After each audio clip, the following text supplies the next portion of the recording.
Risk ತೊಗೊಳ್ಳೇಬೇಕು ಅಂತ ನಿಮ್ಗೆ ಅನ್ಸಿದ್ದು ಯಾಕೆ? ಮೇಯ್ನಾಗಿ ನಾನು ಪಟ್ಟಿರೋ ಅಷ್ಟು ಕಷ್ಟ, ನಾನು ನೋಡಿರೋ ಅಂಥ ಅಪ್ ಆ್ಯಂಡ್ ಡೌನ್ ಬೇರೆ ಯಾರಾದರೂ ನೋಡಿದರೆ 100% ನಾನು ಗ್ಯಾರಂಟಿ ಹೇಳ್ತೀನಿ ಸೂಸೈಡ್ ಮಾಡ್ಕೊಂಡ್ಬರ್ತಾರೆ. ಇವನು ಬುದ್ಧಿ ಇಲ್ಲದೆ ಕೆಲಸ ಬಿಟ್ಟ, ಇಲ್ಲ ಅಟ್ಲೀಸ್ಟ್ ಜರ್ಮನಿಗೆ ಹೋಗ್ಬೋದಾಗಿತ್ತು, ಇಲ್ಲ ಆಸ್ಟ್ರೇಲಿಯಾಗೆ ಹೋಗ್ಬೋದಾಗಿತ್ತು. 2002ರಲ್ಲಿ ಮದುವೆ ಆಗಿ ಏನಾದರೂ ಅಪ್ಪಿತಪ್ಪಿ ಕೆಲಸ ಸಿಕ್ಕಿಲ್ಲ ಅಂತಂದರೆ ಬಾಯಿ ತುಂಬ ಉಗಿಯುವಂಥ ಕಾಲದಲ್ಲಿ ನಾನು ಮೇಕಪ್ ಕಲಿಬೇಕು ಅಂತ ಡಿಸೈಡ್ ಆದಾಗಲೇ ನನಗೆ ಆಲ್ರೆಡಿ 39 ಇಯರ್ಸ್ ಏಜು. ಬಿಸ್ನೆಸ್ ಮಾಡೋಕ್ಕೆ ಈಗಿನ ಕಾಲದಲ್ಲಿ ಮನೆಯವರೇ ಬಿಡಲ್ವಲ್ಲ ಸರ್? ಯಾಕೆ ಬೇಕು ನಿನಗೆ? ನಾನೇನೋ ತಪ್ಪು ಮಾಡ್ಬಿಟ್ಟು ಬಿಸ್ನೆಸ್ಗೆ ಬಂದು ಅನ್ನೋ ಥರ ಎಲ್ಲ ಯೋಚನೆ ಮಾಡಿದ್ದು ಉಂಟು. ಒಳ್ಳೆ ಸಂಬಳನ ಬಿಟ್ಟು ಇವರು ಬಿಸ್ನೆಸ್ ಮಾಡಿದ್ದಾರೆ ಅಂತಂದರೆ ಗುಂಡಿಗೆ ಒಂದಲ್ಲ ಎರಡು ಬೇಕು. ಮೊಬೈಲ್ ರಿಪೇರಿ, ಸೊ ಅದರಿಂದ ಒಂದು 2-3 ಸೈಟ್ ಪರ್ಚೇಸ್ ಮಾಡಿದೆ, ಮನೆ ಕಟ್ಟಿದೆ, ಈವನ್ ಕಾರ್ ತೊಗೊಂಡೆ. ಯಾವ ಏಜ್ ಕ್ಯಾಟಗರಿಯವರು ಮೇಕಪ್ನ ಕಲಿತ್ರೆ ಚೆನ್ನಾಗಿರುತ್ತೆ? ಮೇನಗಾ ಮಾನುಲ್ಯ ಅಂತೇಳಿ, ಜಸ್ಟ್ 6 ವರ್ಷಕ್ಕೆ ನನಗೆ ಅವಳನ್ನ ನೋಡಿ ಇನ್ಸ್ಪೈರ್ ಆಗ್ತಾ ಇದ್ದೀನಿ. ನೀವು ಮೇಕಪ್ ಶುರು ಮಾಡಿದಾಗಿಂದ ಕ್ವಿಕ್ ಆಗಿ ನಿಮಗೆ ಹೆಸರುಗಳು ಬರೋಕ್ಕೆ ಶುರು ಆಯ್ತಲ್ಲ. ತಿಂಗಳಿಗೆ 2-3 ಲಕ್ಷ ರೂಪಾಯಿ ಮಿನಿಮಮ್ ತಂದು ಮನೆಗೆ ಕೊಡ್ತಾನೆ ಅನ್ನೋವಾಗ ಎಲ್ಲರಿಗೂ ಹ್ಯಾಪಿನೇ ಅಲ್ವಾ? ಬಟ್ ಈಗ ಗಲ್ಲಿಗೂ ಮೇಕಪ್ ಮಾಸ್ಟರ್ಗಳಿದ್ದಾರೆ, ಗಲ್ಲಿಗೂ ಮೇಕಪ್ ಕ್ಲಾಸ್ಗಳಿದೆ. ನೀವು ಎಷ್ಟೋ ಜನ ಹೆಣ್ಮಕ್ಳನ್ನ ಹಾಳು ಮಾಡ್ತಾ ಇದ್ದೀರಾ, ಅಂದರೆ ನಿಮ್ಗೇನು ಗೊತ್ತಿಲ್ಲ, ನೀವು ಅಪ್ಡೇಟು ಮಾಡ್ಕೊಳ್ತಾ ಇಲ್ಲ. ಈ ಥರ ನೋಡ್ತಾ ಇದ್ರೆ ನಿಮ್ಗೆ ಏನು ಅನ್ಸುತ್ತೆ ಸರ್? ನಿಮ್ಮ ಮೈಂಡ್ ಸೆಟ್? ಅವತ್ತು ನಾನೊಂದು ಡಿಸಿಷನ್ ತಗೊಂಡೆ, ಈ ಥರ ಇದಾರಲ್ಲ ಇವ್ರ ಮುಂದೆ ನಾನು ಯಾರು ಅಂತ ತೋರಿಸ್ತೀನಿ. ನಮಸ್ಕಾರ. ಇವತ್ತಿನ ಈ ಒಂದು ಹೊಸ ಕಾರ್ಯಕ್ರಮಕ್ಕೆ ನಿಮ್ಮೆಲ್ಲರಿಗೂ ಆತ್ಮೀಯದ ಸ್ವಾಗತ, ಸುಸ್ವಾಗತ. ನಾನು ನಿಮ್ಮ ಆ್ಯಂಕರ್ ರಂಜಿತ್ ವರಾಯು. ಈ ಒಂದು ಶೋ ನಿಮ್ಮೆಲ್ರಿಗೂ ಇನ್ಸ್ಪೈರ್ ಮಾಡುವಂಥದ್ದು. ಈ ಒಂದು ಶೋ ನಿಮ್ಮ ಜೀವನಕ್ಕೆ ಒಂದು ಚಿಕ್ಕದಾಗಿರುವಂಥ ಅತಿ ದೊಡ್ಡ ದಾರಿ ತೋರಿಸುವಂಥ ಒಂದು ಶೋ. ಈ ಒಂದು ಶೋ ನಿಜವಾದ ಕಥೆಯುಳ್ಳ ಶೋ. ಈ ಒಂದು ಶೋ ರಿಯಲ್ ಹೀರೋನ ಇಂಟ್ರೊಡ್ಯೂಸ್ ಮಾಡುವಂಥ ಶೋ. ಅದೇ ಇವತ್ತಿನ ಒಂದು ಹೊಸ ಕಾರ್ಯಕ್ರಮ, the business man. So the business man show ಅಲ್ಲಿ ಇವತ್ತು ನಮ್ಮ ಜೊತೆ ಇದ್ದಾರೆ ಸರಿಸುಮಾರು 35,000ಕ್ಕೂ ಹೆಚ್ಚು ಸ್ಟೂಡೆಂಟ್ಸ್ಗಳಿಗೆ ಮೇಕಪ್ಪನ್ನು ಹೇಳ್ಕೊಟ್ಟಿರುವಂಥ ಮಹಾನ್ ಕಲಾವಿದರು ಹಾಗೂ ಮಾಸ್ಟರ್. ಮತ್ತು 2017 ಮತ್ತು 16ರಲ್ಲಿ 2016 ಮತ್ತು 2017ರಲ್ಲಿ ಇವರಿಗೆ IFA IQA ಅವಾರ್ಡ್ ಬಂದಿದೆ. IFA international frame award from Sushmita Sen, IQA international quality award from Kareena Kapoor. ಇವರು ಮೊದಲಿಗೆ ಕೃಷ್ಣಪ್ಪ ರಾಜಣ್ಣನಾಗಿ ಇದ್ದವರು, ಈಗ ನಮ್ಮ ಜೊತೆ ರಾಜ್ ಕ್ರಿಶ್ ಆಗಿ ಕೂತಿದ್ದಾರೆ. ಜೋರಾದ ಚಪ್ಪಾಳೆಯೊಂದಿಗೆ ನಾನು ಸ್ವಾಗತ ಮಾಡ್ತಾ ಇದ್ದೀನಿ. I am very proud. ತುಂಬಾನೇ ಖುಷಿ ಆಗ್ತಿದೆ ಇವ್ರನ್ನ ಇವತ್ತು ನನ್ನ ಮೊದಲನೇ ಬಿಸ್ನೆಸ್ ಮ್ಯಾನ್ ಎಪಿಸೋಡಲ್ಲಿ ನೋಡ್ತಾ ಇರೋದಕ್ಕೆ. ನಿಜವಾಗ್ಲೂ ಹೇಳ್ತೀನಿ, ನಿಮ್ಮೆಲ್ರಿಗೂ ಸ್ಫೂರ್ತಿದಾಯಕ ಆಗುತ್ತೆ. So please watch the full episode on Varayu studios. Sir, ಮೊದಲನೇದಾಗಿ ನಿಮಗೆ ಕಾರ್ಯಕ್ರಮಕ್ಕೆ ಆತ್ಮೀಯವಾದ ಸ್ವಾಗತ, ಸುಸ್ವಾಗತ. And I am very glad. ನಂಗೆ ತುಂಬ ಖುಷಿ ಆಗ್ತಿದೆ, ಹೆಮ್ಮೆ ಅನ್ನಿಸ್ತಿದೆ, ಪ್ರೌಡ್ ಫೀಲ್ ಆಗ್ತಿದೆ. ಸರಳತೆಯ ಸಜ್ಜನಿಕೆಯಲ್ಲಿ ಬಂದಿರುವಂಥ ಮಹಾನ್ ಕಲಾವಿದರು ನೀವು. ಸೊ ಇಂಥವ್ರನ್ನ ಇವತ್ತು ನನ್ನ ಶೋಲ್ ನೋಡೋದಕ್ಕೆ ಖಂಡಿತವಾಗ್ಲೂ ಖುಷಿ ಆಗ್ತಿದೆ ಸರ್. ಆ್ಯಂಡ್ ನಿಮ್ಮ ಮೇಕಪ್ ಸ್ಕಿಲ್ಸ್ನ ನಾನು ಹೇಳೋದಕ್ಕಿಂತ ಸರ್ ಬಗ್ಗೆ ಒಂದೇ ಒಂದು ಝಲಕ್ನ VT ಇದೆ. ಸರ್ ಯಾರು, ಏನು ಕತೆ, ಎತ್ತ ನೋಡೇ ಬಿಡೋಣ. The special VT about Raj Krishna ಅವರ ಒಂದು ಬ್ಯೂಟಿಫುಲ್ ಆಗಿರುವಂಥ ಜರ್ನಿ ಮೇಕಪ್ ಇಂಡಸ್ಟ್ರಿ ಬಲ್ಲಿ ನೋಡಿ.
VT ಹೇಗಿತ್ತು ಅಂತ ಇವ್ರ ಬಗ್ಗೆ. ಇವ್ರು ಮಾಡ್ತಿರುವಂಥ ಮೇಕಪ್, ಮಾಡಿರುವಂಥ ಕ್ಲಾಸ್ ಸಹಸ್ರಾರು ಇದೆ. ಆ್ಯಂಡ್ ಇವರ ಒಂದು ಕ್ಲಾಸ್ ಕೂಡ ಚೆನ್ನೈಯಲ್ಲಿ ಒಂದು ಪ್ಲೇಸಲ್ಲಿದೆ. ಸೊ ಇವ್ರ ಬಗ್ಗೆ ಕಂಪ್ಲೀಟಾಗಿ ತಿಳ್ಕೊಳ್ಳೋಣ. ಒಬ್ಬ ಬಿಸ್ನೆಸ್ ಮ್ಯಾನ್ ಇದಕ್ಕಿಂತ ಮುಂಚೆ ಏನಾಗಿದ್ರು, ಈ ಸಕ್ಸಸ್ಗೆ ಬರೋದಕ್ಕೆ ಕಾರಣ ಏನಾಯಿತು, ಎಲ್ಲವನ್ನು ತಿಳಿಸೋದೆ ಈ ಒಂದು ಶೋ. ಸೊ ಈ ಒಂದು ಶೋಗೆ ಮತ್ತೊಮ್ಮೆ ನಿಮಗೆ ಸ್ವಾಗತ ಸರ್. ಸರ್, ರಾಜಣ್ಣ ಕೃಷ್ಣಪ್ಪನಾಗಿದ್ದವರು ನೀವು ರಾಜ್ ಕ್ರಿಶ್ ಆದ್ರಿ. ಸರ್, ನಿಮ್ಮ ಜರ್ನಿ ಮೇಕಪ್ ಮ್ಯಾನ್ಗಿಂತ ಮುಂಚೆ ಏನಾಗಿತ್ತು ಸರ್? ಸೊ ಬೇಸಿಕಲಿ ನಾವು ಕೂಡ ಸಿಕ್ಕಾಪಟ್ಟೆ ಲೋ ಲೆವೆಲಿಂದ ಈ ಒಂದು ಹೈ ಲೆವೆಲ್ ಬಂದವರು. ಅಂದರೆ ನಾನು ಜೀವನದಲ್ಲಿ ಚಿಕ್ಕ ವಯಸ್ಸಿಂದ ಬರೀ ಕಷ್ಟ ಅನ್ನೋದನ್ನ ಮಾತ್ರನೇ ನೋಡಿದೆ. ಅಂದರೆ ನಮ್ಮ ತಂದೆ ಒಂದು ರೋಡ್ ಸ್ವೀಪರ್ ಆಗಿ ಅಮ್ಮ ಬಂದು ಒಂದು ಹಳೆ ಪೇಪರ್ ಅಂಗಡಿ ಇಟ್ಕೊಂಡು ನಮ್ಮನ್ನು ಸಿಕ್ಕಾಪಟ್ಟೆ ಕಷ್ಟಪಟ್ಟು ಸಾಕಿದ್ದಾರೆ. ಸೊ ಸಾಕೋ ಅಂಥ ಟೈಮಲ್ಲಿ ನಾವು ಕೂಡ 3 ಜನ ಮಕ್ಕಳು. ಸೊ ನಾನೇ ಹಿರಿಮಗ. ಸೊ ಚಿಕ್ಕ ವಯಸ್ಸಿಂದನೂ ಫ್ಯಾಮ್ಲಿ ಮೇಲೆ ಇರೋವಂಥ ರೆಸ್ಪಾನ್ಸಿಬಿಲಿಟಿ ನನಗೆ ಬಿದ್ದಿತ್ತು. ಸೊ ಆಗಿಂದನೂ ಏನಾದರೂ ಒಂದು ದೊಡ್ಡದಾಗಿ ಸಾಧಿಸಬೇಕು ಅನ್ನೋ ಒಂದು ಇಂಟೆನ್ಷನ್ ಇತ್ತು. ಇಲ್ಲೇ ಎಷ್ಟೋ ಜನಕ್ಕೆ ಗೊತ್ತಿದೆ, ರಾಗಿಗುಡ್ಡ ಸ್ಕೂಲು ಜೆ.ಪಿ. ನಗರ್ ಹತ್ರ ಇರೋವಂಥ ಒಂದು ಸ್ಕೂಲಲ್ಲೇ ನಾನು ಕೂಡ ಓದ್ದವನು. ಸೊ SSLCವರೆಗೂ school rank like class first plus school first ಅಂತಲೇ ಬಂದವನು. ಇವನ್ ಸ್ಕೂಲ್ ಲೀಡರ್ ಆಗಿ ಎಲ್ಲ ಬಂದೆ. ಆ ಟೈಮಲ್ಲಿ ಎಲ್ಲರೂ ಹೇಳ್ತಾಯಿದ್ರು, ನನ್ನ ಟೀಚರ್ಸ್ ಎಲ್ಲ, ಸೊ ಇವರು ಒಬ್ಬ ವ್ಯಕ್ತಿ IAS ಅಥವಾ IPS ಆಫೀಸರ್ ಆಗ್ತಾರೆ ಅಂತ ಹೇಳ್ತಾಯಿದ್ರು. ಬಟ್ ಆ ಒಂದು ಟೈಮಲ್ಲಿ ನನಗೂ ಕೂಡ ಒಂದು ಕನಸಿತ್ತು. ಬಟ್ ನನ್ನ ಒಂದು ಮನೆ ಪರಿಸ್ಥಿತಿ ಏನಾಗಿತ್ತು ಅಂತ ಹೇಳಿದ್ರೆ ಅದೆಲ್ಲ ಮಾಡೋಷ್ಟು ಲೆವೆಲಲ್ಲಿ ನಮಗೆ ಫೀಸ್ ಕೊಡೋವಂಥ ಚಾನ್ಸಸ್ ಇರಲಿಲ್ಲ. ಸೊ ಅಂಥ ಒಂದು ಟೈಮಲ್ಲಿ ಒಂದು ಕಾಲೇಜ್ ಅನ್ನೋದಕ್ಕೆ ಆಗಲ್ಲ ಅಂತೇಳಿ ಡಿಪ್ಲೊಮೊ ಅಂತ ಹೇಳಿ ಲೈಕ್ ಮೆಕ್ಯಾನಿಕಲ್ ಇಂಜಿನಿಯರಿಂಗ್ನ ಚೂಸ್ ಮಾಡಿಕೊಂಡೆ. ಡಿಪ್ಲೊಮಾ ಮಾಡಿದೆ SJ ಪಾಲಿಟೆಕ್ನಿಕಲ್ಲಿ. ಸೊ ಮಾಡೋಂಥ ಟೈಮಲ್ಲೇ ನಾನು Mico like motors industries company limited ಅಂತೇಳಿ ಎಷ್ಟೋ ಜನಕ್ಕೆ ಗೊತ್ತಿರುತ್ತೆ. ಸೊ ಜರ್ಮನ್ ಬೇಸ್ಡ್ ಕಂಪ್ನಿ, ಇವತ್ತು ಅದು ಬಾಷ್ ಅಂತ ಆಗಿದೆ. ಸೊ ಅದರಲ್ಲಿ ಒಂದು ಅಪ್ರೆಂಟಿಶಿಪ್ ಸಿಕ್ತು. ಆ ಅಪ್ರೆಂಟಿಶಿಪ್ ಮಾಡ್ಕೊಳ್ತಾನೆ ಈವ್ನಿಂಗ್ ಕಾಲೇಜ್ ಸೇರಿಕೊಂಡು ಈವನ್ ಇಂಜಿನಿಯರಿಂಗೂ ಮಾಡಿದೆ. ಸೊ ಮಾಡೋವಂಥ ಟೈಮಲ್ಲಿ ನನ್ನ ಒಂದು ಕನಸೆಲ್ಲ ಸಾಕಾರ ಮಾಡ್ಕೋಬೇಕು ಅಂತ ಅನ್ಕೊತಾ ಇದ್ದೆ. ಬಟ್ ಇರೋವಂಥ ಪರಿಸ್ಥಿತಿ ಹೇಗಾಗಿತ್ತು ಅಂತ ಹೇಳಿದ್ರೆ ಪ್ರತಿಯೊಂದು ರೂಪಾಯಿಗೂ ಕಷ್ಟ. ಅಂಥ ಒಂದು ಟೈಮಲ್ಲಿ ಏನು ಬೇಕಾದರೂ ಮಾಡ್ಬೋದು ಅಂತ ಆಸೆ. ಬಟ್ ಯಾವುದೂ ಮಾಡೋದಕ್ಕೆ ಅಂತ ಹೇಳಿ ನಮ್ಮ ಒಂದು ಪ್ರಯತ್ನ ಎಲ್ಲೂ ಫಲ ಕೊಟ್ಟಿಲ್ಲ. ಅಂಥ ಟೈಮಲ್ಲಿ ಇಲ್ಲಿದ್ದರೆ ಆಗಲ್ಲ, ನಾನು ಜರ್ಮನಿಗೆ ಹೋಗ್ತೀನಿ ಅಥವಾ ಆಸ್ಟ್ರೇಲಿಯಾ ಹೋಗಿ ಕೆಲಸ ಮಾಡ್ತೀನಿ ಅಂತ ಹೇಳಿದೆ. ಬಟ್ ಮನೇಲಿ ಬಂದು ಬೇಡ ಅಂದರು. ಆ ಒಂದು ಟೈಮಲ್ಲೇ ಸರಿ ಇಲ್ಲೇ ಕೆಲಸ ಮಾಡ್ಕೊಂಡು ಬೇರೆ ಏನಾದರೂ ಮಾಡೋಣ ಅಂತ ಅಂದ್ಕೊಂಡು ಫ್ಯಾಷನ್ ಡಿಸೈನಿಂಗ್ನ ಕೈಗೆ ತೊಗೊಂಡೆ. ನಿಮ್ಗೆ ಎಲ್ಲೋ ಒಂದು ಕಡೆ ಒಂದು ಕಷ್ಟದ ದಿನಗಳನ್ನ ನೋಡಿ ನಿಮಗೆ ಓದೋದಕ್ಕೆ ಮತ್ತು ನಿಮಗೆ ಕಾಲೇಜಸಲ್ಲಾಗಲಿ ಇದೆಲ್ಲ ತುಂಬ ಡಿಫಿಕಲ್ಟೀಸ್ ಇತ್ತಾ? ಸೊ ಓದೋದಕ್ಕೆ ಅನ್ನೋದೇನು ಕಷ್ಟ ಇರಲಿಲ್ಲ. ಯಾಕಂದರೆ ಅವಾಗಿಂದನೂ ಫಸ್ಟ್ ರ್ಯಾಂಕ್ ಸ್ಟೂಡೆಂಟ್ ಅನ್ನೋದೇ ಇದ್ದಿದ್ದರಿಂದ ಓದೋದ್ರ ಬಗ್ಗೆ ನನಗೆ ಯಾವತ್ತೂ ಏನೂ ಯೋಚನೆ ಇರಲಿಲ್ಲ. ಬಟ್ ನಮ್ಮ ಮನೆ ಪರಿಸ್ಥಿತಿ ಹೇಗಿತ್ತು ಅಂತ ಹೇಳಿದ್ರೆ ಎಲ್ಲದಕ್ಕೂ ಕಷ್ಟ ಆಯಿತು. ಸೊ ಅದರಿಂದ ಓದ್ನೂ ನೋಡ್ಕೋಬೇಕು, ಈ ಕಡೆ ಅಮ್ಮನಿಗೂ ಸಪೋರ್ಟ್ ಮಾಡಬೇಕು, ಅಂಗಡಿನಲ್ಲೂ ಕೆಲಸ ಮಾಡಬೇಕು. ಸೊ ಇದೆಲ್ಲ ಮಾಡಿಕೊಂಡೇ ನಮ್ಮ ಒಂದು ಜೀವನ ಹಾಗೆ. ಸೊ ನಂದು ಇಂಜಿನಿಯರಿಂಗ್ ಆಗಿದೆ ಸರ್. ಇಂಜಿನಿಯರಿಂಗ್ ಆಗಿದೆ, ಮೆಕ್ಯಾನಿಕಲ್ ಇಂಜಿನಿಯರ್ ನಾನು. ಸೊ ಇಂಜಿನಿಯರಿಂಗ್ ಮುಗಿಸಿದ ಮೇಲೆ ನಿಮ್ಮ ಫಸ್ಟ್ ಕೆಲಸ ಸರ್?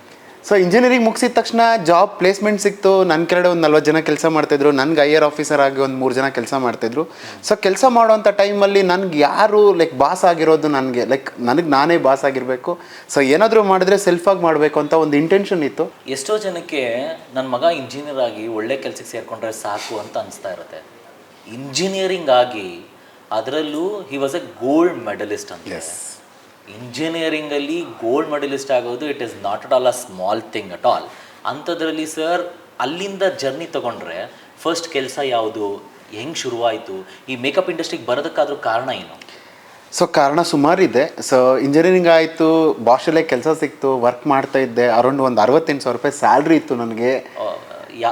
ಸೊ 1998ಅಲ್ಲಿ ಈ ಕಾರ್ಯಕ್ರಮ ನೋಡ್ತಾ ಇರೋ ಎಷ್ಟೋ ಜನ 1998 ಹುಟ್ಟೇ ಇರಲ್ಲ ಅನ್ಸುತ್ತೆ. 1998 68,000 ರೂಪಾಯಿ ಸ್ಯಾಲ್ರಿ ನಿಮಗೆ. ಖಂಡಿತ. ಸೊ ಪ್ರಾಬಲಿ ಇವಾಗ ಇದ್ದಿದ್ರೆ ಒಂದು 5 ಲಕ್ಷ ಆಗಿರೋದು, ಒಂದು 3 ಲ್ಯಾಕ್ ಅಂತೂ ಖಂಡಿತ 3 ಲ್ಯಾಕ್ ಆಗಿರೋದು. 3 ಲ್ಯಾಕ್ ಪರ್ ಮಂತ್ ನ ಬಿಟ್ಟು ಇವತ್ತು ಮೇಕಪ್ಗೆ ಬಂದಿದ್ದಾರೆ. ಅದಕ್ಕೆ ಕಾರಣ ತಿಳ್ಕೊಳ್ತೀವಿ ಸರ್. ಈ ಜರ್ನಿನ ಬಗ್ಗೆ ಮಾತಾಡೋಣ. ಸೊ ಬಾಷಲ್ ಕೆಲಸ ಮಾಡ್ತಾ ಇದ್ರಿ, ನಿಮ್ಮ ಕೈ ಕೆಳಗಡೆ 40 ಜನ ಕೆಲಸಗಾರರಿದ್ರು. ಸೊ ಅಲ್ಲಿಂದ ಜರ್ನಿ. ಓಕೆ. ಸೊ ಕೆಲಸ ಮಾಡುವಂಥ ಟೈಮಲ್ಲೇ ಅಂದರೆ ನನ್ನ ಕೆಳಗಡೆ ಅಂತ ಕೆಲಸ ಮಾಡೋರು ಯಾರು ಬಂದು ಲೈಕ್ ITI ಆ ಥರ ಮಾಡ್ಕೊಂಡು ಬಂದಿರ್ತಾರೆ. ಅವ್ರ ಹತ್ರ ಕೆಲಸ ತೆಗೆಸೋ ಅಂಥ ಒಂದು ಕೇಪಬಿಲಿಟಿ ನಮಗಿದ್ರೂ ಕೂಡ ಅವರು ಇರೋವಂಥ ಒಂದು ಸಿಚುವೇಶನು ಪ್ಲಸ್ ಅವ್ರು ನಡ್ಕೊಳ್ಳೋವಂಥ ಒಂದು ರೀತಿ ಎಲ್ಲ ನೋಡುವಾಗ ಎಲ್ಲೋ ಒಂದು ಕಡೆ ಹರ್ಟ್ ಆಗ್ತೈತೆ. ಇವ್ರ ಹತ್ರ ಎಲ್ಲ ಕೆಲಸ ಮಾಡಿಸ್ಬೇಕಾ?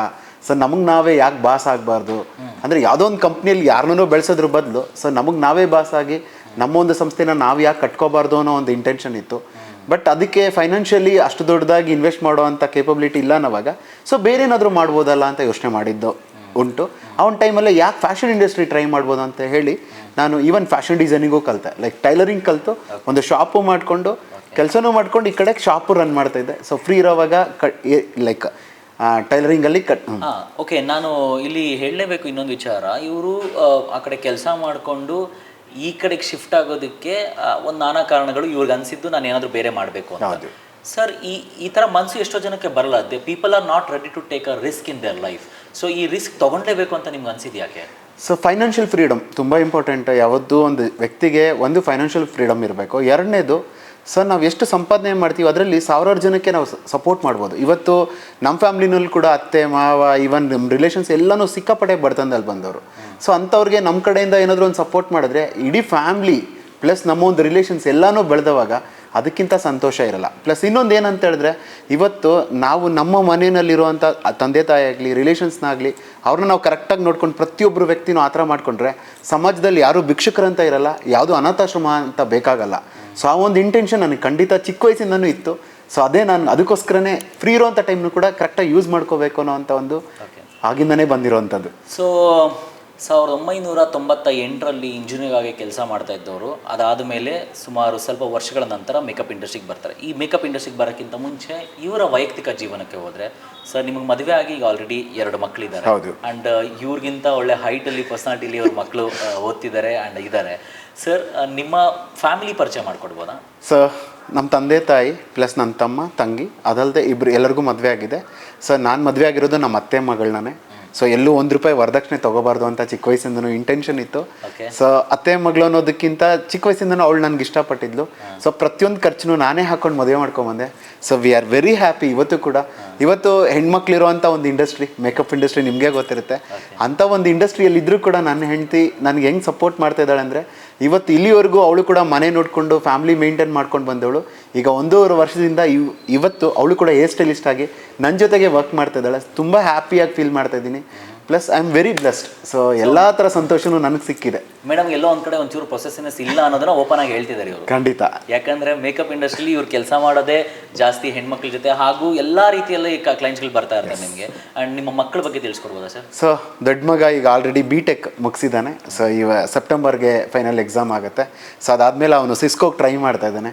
So maybe is going Germany ಅಥವಾ ಆಸ್ಟ್ರೇಲಿಯಾ ಅಂತ ಅಂದ್ಕೊಂಡಿದ್ದಾನೆ ಅವನು. ಸೊ 2ನೇ ಮಗನ ನಾನು ಸೆಕೆಂಡ್ PU ಆದಮೇಲೆ ನನ್ನ ಜೊತೆಗೆ ತೊಗೊಂಡು ಎಡಿಟಿಂಗು ಫೋಟೋಗ್ರಫಿ ಎಲ್ಲ ಕಲಿಸಿದ್ದೀನಿ. ಈಗ ಸದ್ಯದಲ್ಲೇ ಅವ್ನು ಮತ್ತೆ, ಯಾಕಂದರೆ ಅವ್ನು ತೊಗೊಂಡಿದ್ದು ಕಾಮರ್ಸು, ಈಗ ಸೈನ್ಸ್ ತೊಗೊಳ್ತಾ ಲೈಕ್ ಸೈನ್ಸಲ್ಲಿ ಮತ್ತೆ ಎಕ್ಸಾಮ್ ಬರೆದು ಇವಾಗ ಪೈಲಟ್ ಆಗಬೇಕು ಅಂತೇಳಿ. ಸೊ ಮೋಸ್ಟ್ ಪ್ರಾಬಬ್ಲಿ ಈ ಒಂದು ವರ್ಷದ ಎಂಡಲ್ಲಿ ಇಂಡೋನೇಷ್ಯಾ ಅಥವಾ ಫಿಲಿಪೈನ್ಸ್ ಹೋಗ್ತಾ ಇದ್ದಾನೆ, ಲೈಕ್ ಅಪ್ಡೇಷನ್ಸ್ ಮಾಡ್ಕೊಳ್ಳೋಕ್ಕೋಸ್ಕರ. ಸೊ ಇಲ್ಲಿವರೆಗೂ ಇವರ ಇಂದಿನ ಜರ್ನಿ ಹೇಗಿತ್ತು ಅನ್ನೋದನ್ನು ನಾವು ತಿಳ್ಕೊಂಡಿದ್ದಾಯಿತು. ಆದರೆ ಇವತ್ತು ಇಷ್ಟೆಲ್ಲ ಮಟ್ಟದಲ್ಲಿ ಹೆಸರು ಮಾಡಿದ್ದಾರೆ ಅಂತಂದರೆ ಇದು ಸುಮ್ಮನೆ ಸಿಕ್ಕಿರುವಂಥದ್ದಲ್ಲ. ಹಾರ್ಡ್ ವರ್ಕ್ ನೆವರ್ ಗೆಟ್ಸ್ ಅನ್ರಿವಾರ್ಡೆಡ್ ಅಂತ ಒಂದು ಮಾತಿದೆ. ಇವರ ಶ್ರಮದ ಪ್ರತಿಫಲ ಇವತ್ತು ಬೂಮ್ ಆಗಿದೆ. ಸೊ ಈ ಬೂಮ್ ಆಗೋದಕ್ಕೆ ಕಾರಣ, ಈ ಮೇಕಪ್ ಇಂಡಸ್ಟ್ರಿಗೆ ಬರೋದಕ್ಕೆ ಕಾರಣ, ಅದರ ಹೆಜ್ಜೆ ಹೇಗಿತ್ತು ಎಲ್ಲವನ್ನು ತಿಳ್ಕೊಳ್ಳೋಣ. ಸರ್ 2000 ಆ್ಯಂಡ್ ಆಲ್ಸೋ ನಾನು ಒಂದು ಮಾತನ್ನ ಮೆನ್ಷನ್ ಮಾಡಬೇಕು ನಿಮಗೆ.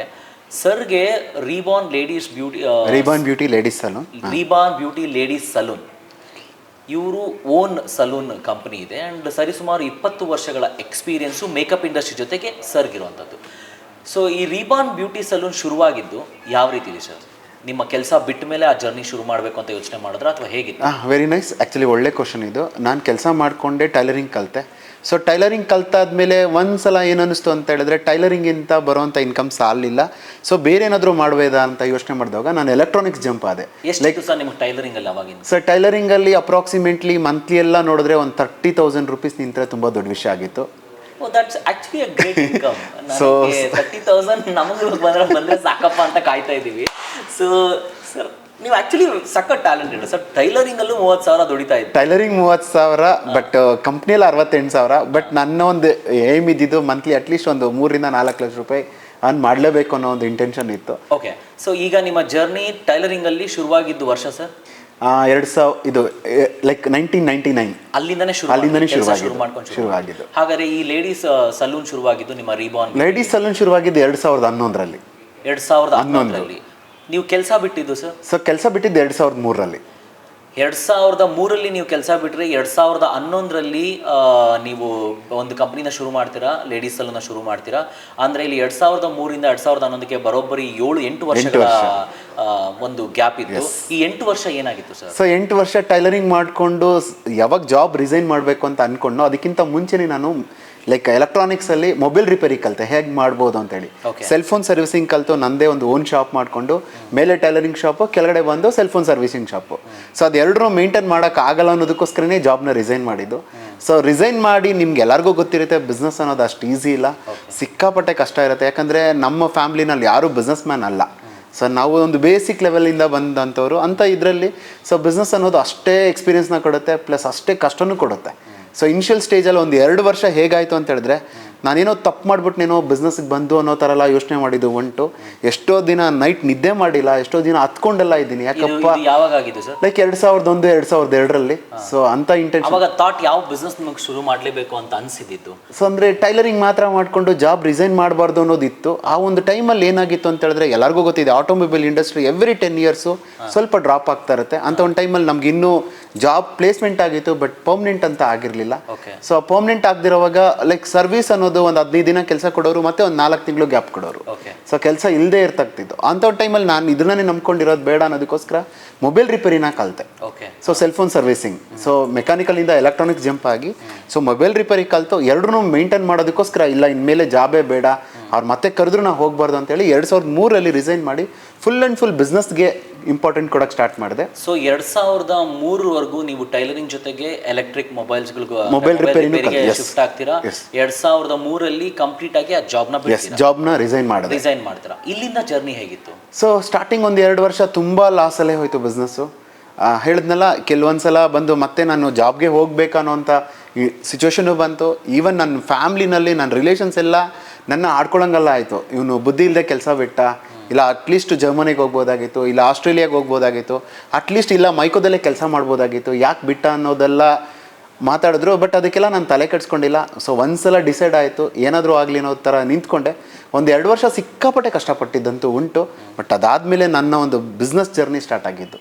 ಸೊ ನಾನು ಎಲ್ಲ ಆಡಿಯನ್ಸ್ಗೂ ಏನು ಹೇಳೋಕ್ಕೆ ಇಷ್ಟಪಡ್ತೀನಿ ಅಂದರೆ, ಒಂದು ತೆಂಗಿನ ಸಸಿ ಇಡ್ತೀವಿ, ಸೊ ಇಮ್ಮಿಡಿಯೇಟಾಗಿ ಫಲ ಎಕ್ಸ್ಪೆಕ್ಟ್ ಮಾಡೋಕ್ಕಾಗಲ್ಲ. ಸೊ ಅದನ್ನು ಒಂದು 3 ರಿಂದ 4 ವರ್ಷ ನೀಟಾಗಿ ಸಾಕಿ, ಅದಕ್ಕೆ ನೀರು ಹಾಲ ಹಾಕಿ, ಹಸು ಕರು ಎಲ್ಲ ಮೇಯ್ದಿರಂಗೆ ನೋಡಿಕೊಂಡು ಅದನ್ನು ಬೆಳೆಸಿದ್ರೆ ಅದೊಂದು 100 ವರ್ಷ ಫಲ ಕೊಡುತ್ತೆ. ಈವನ್ ಬಿಸ್ನೆಸ್ಸು ಹಾಗೇ.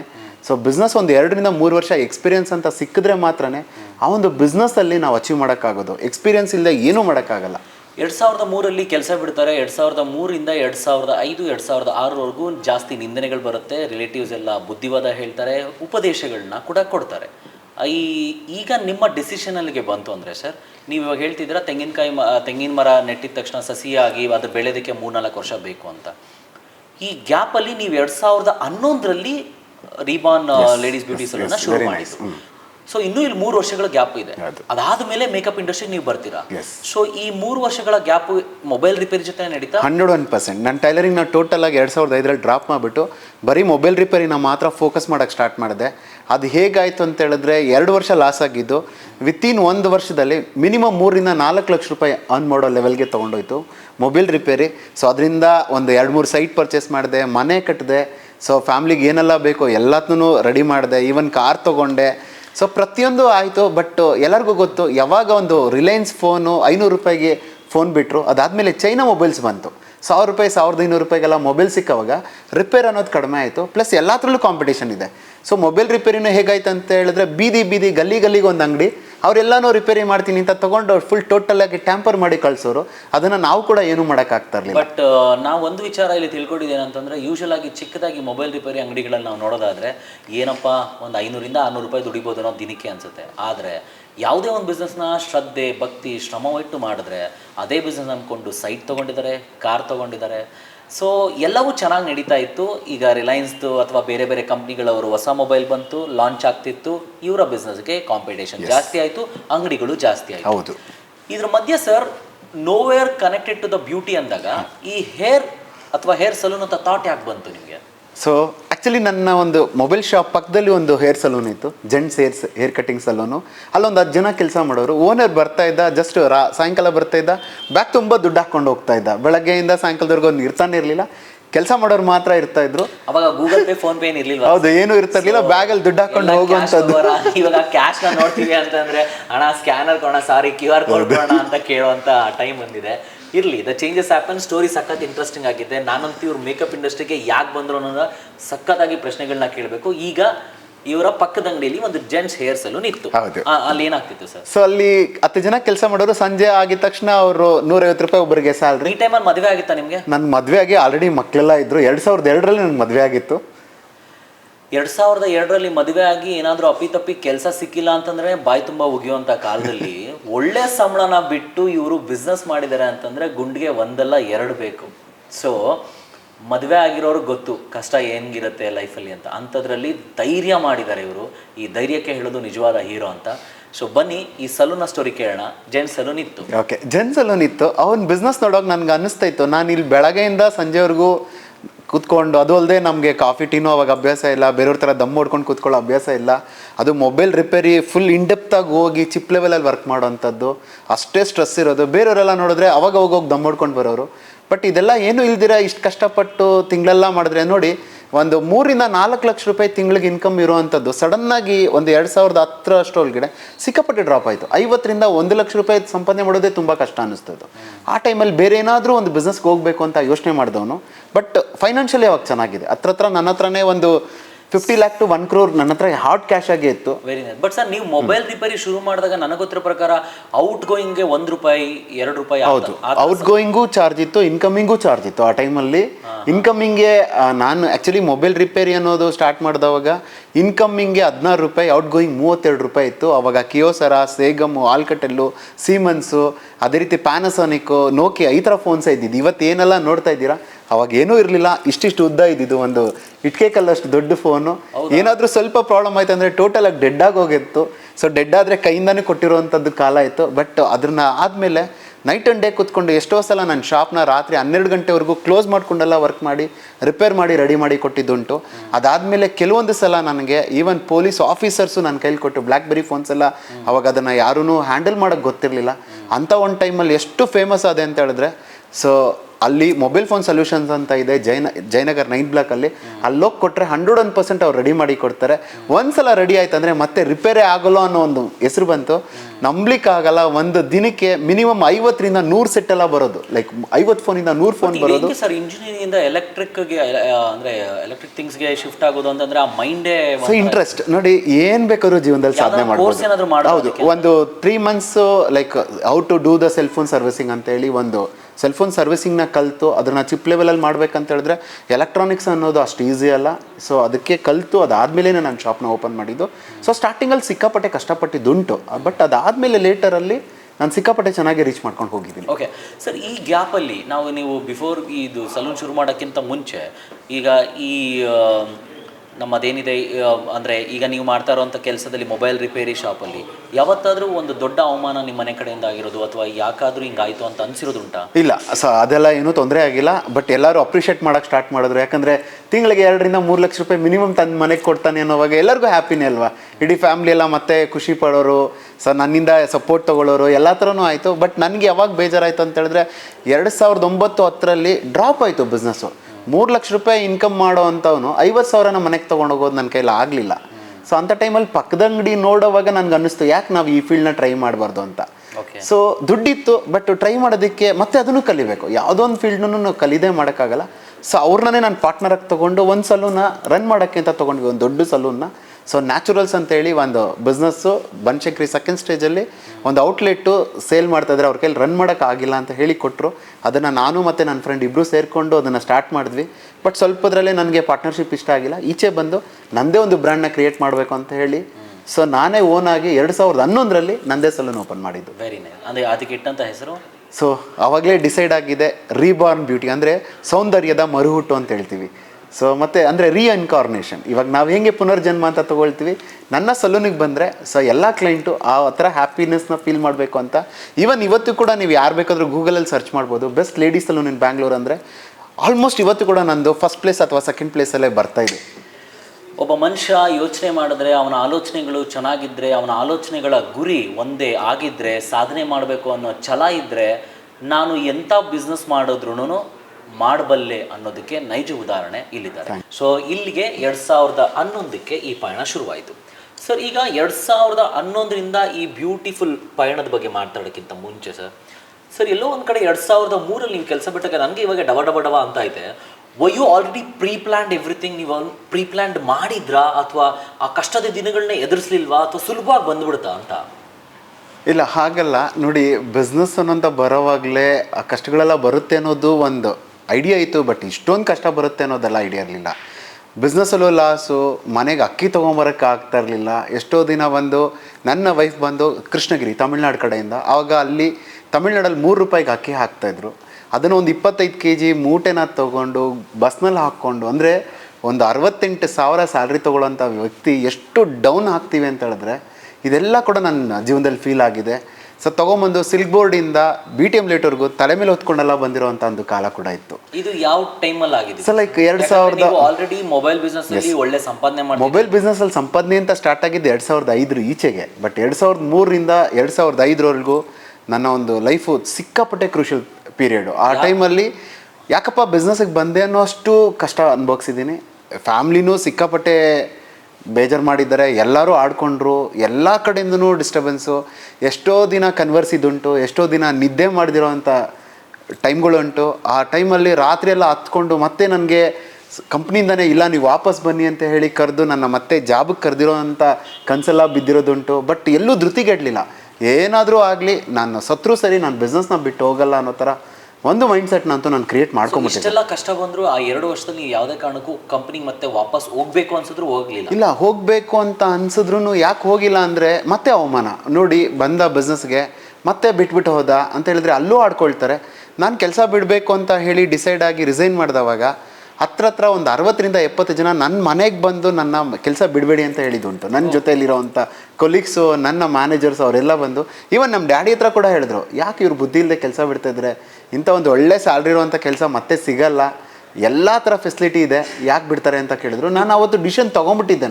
ಇಲ್ಲ ನಾನು ಜಾಬ್ ರಿಸೈನ್ ಮಾಡೇ ಮಾಡ್ತೀನಿ, ನಾನು ಬಿಸ್ನೆಸ್ಸಲ್ಲೇ ಮಾಡ್ತೀನಿ, ಅದು ಸೋತ್ರೂ ಸರಿ ಗೆದ್ರೂ ಸರಿ ನಾನು ಬಿಸ್ನೆಸ್ಸೇ ಮಾಡೋದು ಅಂತ ಡಿಸೈಡ್ ಆಗಿ. ಕೆಲಸ ಬಿಡಬೇಕು ಅಂದಿದ ತಕ್ಷಣ ಫಸ್ಟ್ ಯಾರಿಗೆ ಹೇಳಿದ್ರಿ ಕೆಲಸ? ನಾನು ಯಾರಿಗೂ ಹೇಳಿಲ್ಲ, ನನ್ನ ಆತ್ಮಕ್ಕೆ ಮಾತ್ರ ನಾನು ಹೇಳಿದೆ. ನಾನು ಈವನ್ ನಮ್ಮ ತಂದೆ ತಾಯಿ ಹತ್ರ ಕೂಡ ಮಾತಾಡಿಲ್ಲ, ಈವನ್ ನಾನು ಕಟ್ಕೊಂಡಿರೋ ಹೆಂಡತಿಗೆ ಕೂಡ ಹೇಳಿಲ್ಲ ನಾನು. ಈಗ ಕೆಲಸ ಬಿಡಬೇಕು ಅಂತ ಗೊತ್ತಾದ್ಮೇಲೆ ನೀವು ಕೆಲಸ ಅಟ್ಲೀಸ್ಟ್ ಯಾರಿಗೂ ಹೇಳಿಲ್ಲ ಅಂತಂದ್ರು ಬಿಡುವಾಗ, ಬಿಟ್ಟ ಮೇಲೆ ಆದ್ರೂ ಗೊತ್ತಾಯ್ತಲ್ಲ, ಆಗ ನಿಮ್ಮ ಪೇರೆಂಟ್ಸು ನಿಮ್ಮ ವೈಫ್ ರಿಯಾಕ್ಷನ್ ಹೇಗಿತ್ತು? ಅವರೆಲ್ಲ ಆ ಟೈಮಲ್ಲಿ ನೋಡು ನೀನೇನೋ ನಿರ್ಧಾರ ಮಾಡಿದ್ಯಾ, ಅದು ಸರಿನೋ ತಪ್ಪೋ ಮಾಡಿಬಿಟ್ಟಿದ್ಯಾ. ಬಟ್ ನಮ್ಮ ಡ್ಯಾಡಿ ನನ್ನ ಸ್ವಲ್ಪ ಕನ್ವಿನ್ಸ್ ಮಾಡಿದ್ರು, ಇಲ್ಲ ಕಣೋ ಕೆಲಸ ಬಿಡಬೇಡ, ಇವಾಗ ರಿಸೈನ್ ಮಾಡಿದ್ರು ಕೂಡ ನಿನ್ಗೆ ಒನ್ ವೀಕು ಅಥವಾ 1 ಮಂತ್ ಟೈಮ್ ಇರುತ್ತೆ, ಅದರಲ್ಲಿ ಡಿಸೈಡ್ ಮಾಡಿ ಮತ್ತೆ ಹೋಗೋದಾದ್ರೆ ಹೇಳು ಅಂದರು.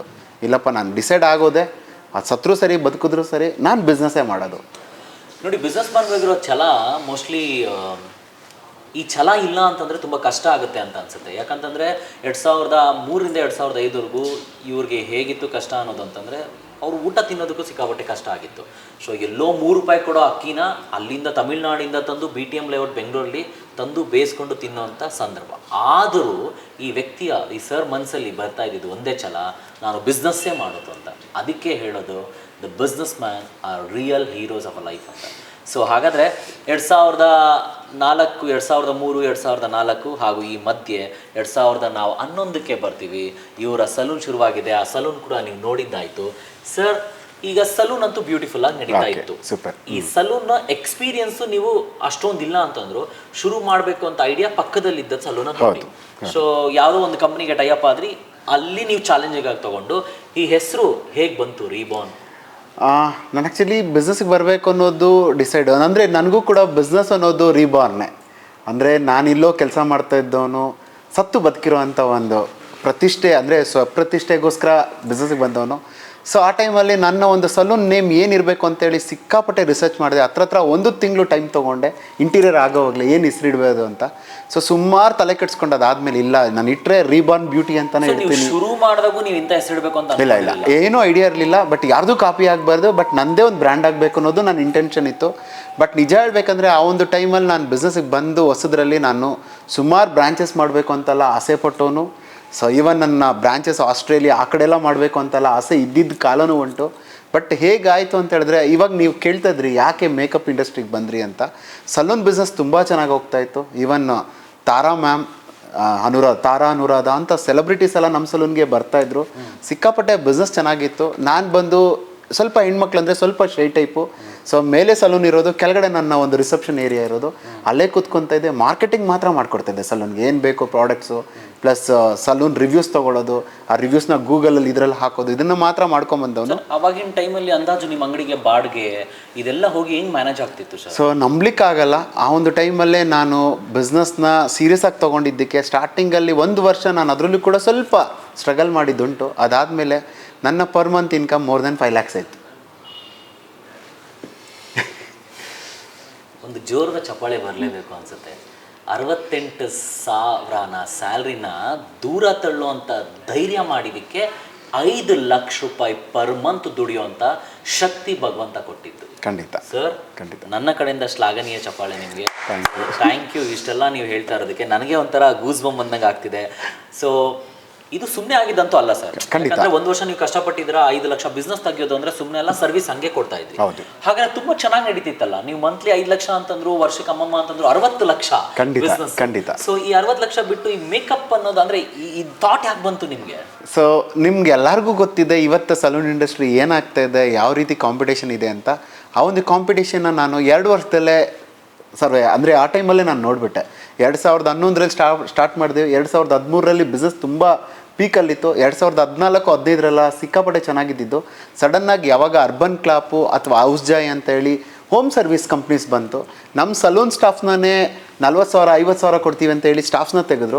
ಪ್ಲಸ್ ಅದಲ್ಲದೆ ನಮ್ಗೆ ಯಾರು ರೆಗ್ಯುಲರ್ ಕ್ಲೈಂಟ್ಸ್ ಅಂತ ಬರ್ತಾಯಿದ್ರು ಆ ಕ್ಲೈಂಟ್ಸ್ನೇ ನಮ್ಮ ಸ್ಟಾಫ್ಸೇ ನಮಗೆ ಗೊತ್ತಿಲ್ದಿರಂಗೆ ನೀವು ಯಾಕೆ ಇಲ್ಲಿ ಬಂದು 10,000 15,000 ಪೇ ಮಾಡ್ತೀರಾ, ನಾನು ನಿಮ್ಮ ಮನೆಗೆ ಬಂದು 5,000ಕ್ಕೆ ಮಾಡ್ಕೊಡ್ತೀನಿ ಅಥವಾ 3,000ಕ್ಕೆ ಮಾಡ್ಕೊಡ್ತೀನಿ ಅಂತ ಒಂದು ಜಾಬ್ ಬಿಡೋಕ್ಕೆ ಸ್ಟಾರ್ಟ್ ಮಾಡಿದ್ರು. 2ನೇದು ಕಾಂಪಿಟೇಷನ್ನು, 3ನೇದು ನಮಗೆ ಗೊತ್ತಿಲ್ದಿರಂಗೆ ಅಕ್ಕಪಕ್ಕ ಇರೋವಂಥ ಸಲೂನು ನಮ್ಮದು ಬೆಸ್ಟ್ ಹೆಸರಿದೆ ಅಂತೇಳಿ ನಮ್ಮ ಸ್ಟಾಫ್ನ ಇನ್ನೂ 5,000 ಎಕ್ಸ್ಟ್ರಾ ಕೊಡ್ತೀನಿ 10,000 ಎಕ್ಸ್ಟ್ರಾ ಕೊಡ್ತೀನಿ ಅಂತೇಳಿ ತೊಗೊಂಡೋಗುವಂಥ ಸಿಚುವೇಶನ್ ಎಲ್ಲ ಬಂತು. ಆಗ ಅನ್ನಿಸ್ಕೊಂಡೆ ಮತ್ತೆ ನಾನು ಫೇಲ್ಯೂರ್ ಆಗ್ತಾ ಇದ್ದೀನಿ ಬಿಸ್ನೆಸ್ಸಲ್ಲಿ, ಯಾಕೆ ಇದಕ್ಕೆ ಬಂದು ಮತ್ತೆ ಝೀರೋ ಆಗ್ತಾ ಇದ್ದೀನಲ್ಲ ಅಂತ ಯೋಚನೆ ಮಾಡಿದವಾಗಲೇ ಒಂದು ಮಾತನ್ನ ಹೇಳ್ತೀನಿ ಸರ್. ಈ ಮಾತಲ್ಲಿ ಅಂದರೆ ನಿಮ್ಮ ಮಾತರ ಜೊತೆಗೆ ಮನುಷ್ಯನಿಗಿಂತ ದೊಡ್ಡ ವೈರಿ ಇನ್ಯಾರೂ ಇರಲಿಕ್ಕೆ ಸಾಧ್ಯನೇ ಇಲ್ಲ. ಯಾವ ಪ್ರಾಣಿನೂ ಬರಲ್ಲ, ಯಾರೂ ಬರಲ್ಲ. ಈ ಮನುಷ್ಯ ಪ್ರಾಣಿ ಅಂದರೆ ನಾವೆಲ್ಲರೂ ಸೇರಿಕೊಂಡು ಸರ್ ಒಳ್ಳೆ ಮನಸ್ಥಿತಿ ಇರೋರು ಒಂದು ಕಡೆ ಆದರೆ ಆ ಒಳ್ಳೆ ಮನಸ್ಥಿತಿಗಳ ಕೆಲಸ ಮಾಡೋಕ್ಕೆ ಬಿಡದೇ ಇರೋರು ಇನ್ನೊಂದು ಕಡೆ ಆಗಿರ್ತಾರೆ. ಕೆಲವರು ಕಣ್ಣು ದೃಷ್ಟಿ ಆಗ್ತಾರೆ, ಕೆಲವರು ಯಾಕೆ ಇವನು ಬಿಸ್ನೆಸ್ ಹಿಂಗಾಗೋಯ್ತು, ಅರೆ ನಮ್ಮ ಜೊತೆ ಓಡಾಡ್ಕೊಂಡಿದ್ದವರು ಕಾರ್ ತೊಗೊಂಬಿಟ್ರು, ಮನೆ ತೊಗೊಂಬಿಟ್ರು, ಇದೆಲ್ಲ ಯೋಚನೆ ಮಾಡ್ತಾರೆ ಹೊರತು ಅವ್ರು ಎಷ್ಟು ಕಷ್ಟಪಡ್ತಾರೆ, ಎಷ್ಟೆಲ್ಲ ಅದಕ್ಕೋಸ್ಕರ ಕನಸು ಕಟ್ಟಿರ್ತಾರೆ, ಎಷ್ಟೆಲ್ಲ ಶ್ರಮ ವಹಿಸ್ತಾರೆ, ಎಷ್ಟೆಲ್ಲ ಶ್ರದ್ಧೆಯಿಂದ ಕೆಲಸ ಮಾಡ್ತಾರೆ ಅಂತ ಯಾರೂ ಯೋಚನೆ ಮಾಡಲ್ಲ. ನಾನು ಒಂದಂತೂ ಹೇಳ್ತೀನಿ, ಬೇರೆಯವ್ರ ಬಗ್ಗೆ ಯೋಚನೆ ಮಾಡ್ತಾ ಇರೋರು ಯೋಚನೆ ಮಾಡ್ಕೊಂಡೇ ಇರಿ. ಬೇರೆಯವ್ರ ಬಗ್ಗೆ ಯೋಚನೆ ಮಾಡೋಷ್ಟು ಟೈಮ್ ಇಲ್ದಿರ ಬೆಳೀತಾ ಇರೋರು ಬೆಳೀತಾನೆ ಇರ್ತಾರೆ. ಇದಕ್ಕೆ ನೈಜ ಉದಾಹರಣೆ ಇಲ್ಲಿ ಕೂತಿರುವಂಥ ರಿಯಲ್ ಹೀರೋ ನಮ್ಮ ರಾಜ್ ಕ್ರಿಶ್ ಅವರು. ಸರ್, ವೆರಿ ಇಂಟ್ರೆಸ್ಟಿಂಗ್, ಆ್ಯಕ್ಚುಲಿ ತುಂಬಾ ಇಂಟ್ರೆಸ್ಟಿಂಗ್ ಆಗಿದೆ. ಕೇಳ್ತಾ ಇದ್ರೆ ನಾನು ನಿಜವಾಗ್ಲೂ ಹೇಳ್ತೀನಿ, ನಾನು ಇಲ್ಲಿಂದ ಹೋಗಿದ ತಕ್ಷಣ ನಾನು ಏನಾದ್ರು ಬಿಸ್ನೆಸ್ ಮಾಡಲೇಬೇಕು ಅನ್ನೋ ಛಲ. ಸಕ್ಸಸ್ ಕೊಡುತ್ತೆ, ಬಟ್ ಟೈಮ್ ಹಿಡಿಯುತ್ತೆ. ಖಂಡಿತವಾಗ್ಲೂ ಸರ್, ಅದಕ್ಕೆಲ್ಲ ಒಂದು ಧೈರ್ಯ ಬೇಕು. It's not just about investment, it is about your dareness ಅನ್ನೋದನ್ನ ಇವ್ರು ಹೇಳ್ತಾ ಇದ್ದಾರೆ. ಆ ಛಲ, ಆ ಪಕ್ವತ್ವ, ಮನಸ್ಥಿತಿ ಅಂತ ಹೇಳ್ತಾರಲ್ಲ, ಆ ಮನಸ್ಥಿತಿ ನಿಮಗೆ ಸಿಕ್ಕಿದ್ರೆ ಖಂಡಿತವಾಗ್ಲೂ ನೀವು ಮಾಡೇ ಮಾಡ್ತೀರಾ. ಫಸ್ಟ್ ಸರ್, ಬಿಸ್ನೆಸ್ ಮಾಡೋಕ್ಕೆ ಈಗಿನ ಕಾಲದಲ್ಲಿ ಮನೆಯವರೇ ಬಿಡಲ್ವಲ್ಲ ಸರ್. ಯಾಕೆ ಬೇಕು ನಿನಗೆ, ಯಾಕೆ ಕೆಲ್ಸಕ್ಕೆ ಹೋಗಿದೆಯಲ್ಲಪ್ಪ, ಕಂಪ್ನಿಗೆ ಹೋಗಿದೆಯಲ್ಲ, ಒಳ್ಳೆ ಸಂಬಳ ಬರ್ತೈತೆ, ನಿನಗೆ ಮದುವೆ ಮಾಡಿಬಿಟ್ರೆ ನಮ್ಮ ಲೈಫ್ ಆರಾಮಾಗಿರುತ್ತೆ, ನಮ್ಮ ಜೀವನನೂ ಚೆನ್ನಾಗಿರುತ್ತೆ, ನೀನು ಯಾಕೆ ಬಿಸ್ನೆಸ್ ಮಾಡಬೇಕು ಅಂತ ಕೇಳುವಂಥ ತಂದೆ ತಾಯಿಗಳೇ ಜಾಸ್ತಿ. ನೀವು ಇಂಥ ತಂದೆ ತಾಯಿಗಳಿಗೆ ಏನು ಹೇಳ್ತೀರಾ ಸರ್?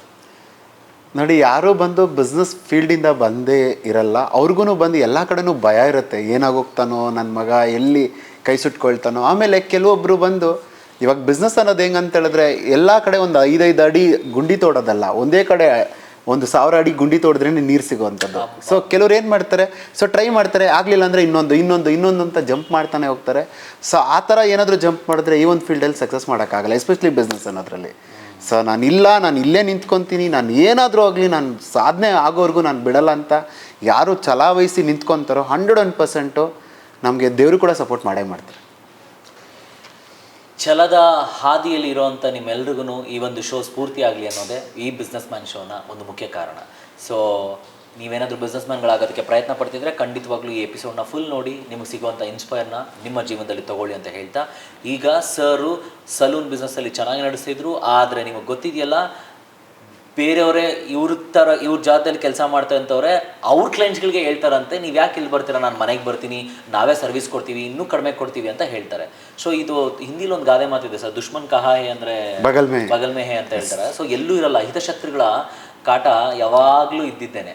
ಸೊ ಹಿತಶತ್ರುಗಳೇ ಇವರೆಲ್ಲ, ರಿಯಲ್ ಆಗಿ ಶತ್ರುಗಳಾಗಲ್ಲ. ಬಟ್ ಆದ್ರೂ ಸರು ಧೃತಿಗೆಡಲಿಲ್ಲ, ಆದರೂ ಸರು ಭಯ ಪಡಲಿಲ್ಲ, ಆದರೂ ಸರು ಕಾಲನ್ನ ಹಿಂದೆ ಇಟ್ಟೇ ಇಲ್ಲ. ಸರ್ ತಗೊಂಡಂಥದ್ದು ನೆಕ್ಸ್ಟ್ ನಿರ್ಧಾರನೇ ಸಖತ್ತಾಗಿ ಕ್ಲಿಕ್ ಆಗಿರುವಂಥದ್ದು. ಇಲ್ಲಿಂದ ಶುರುವಾಗುತ್ತೆ ಇವರ ಮೇಕಪ್ ಜರ್ನಿ.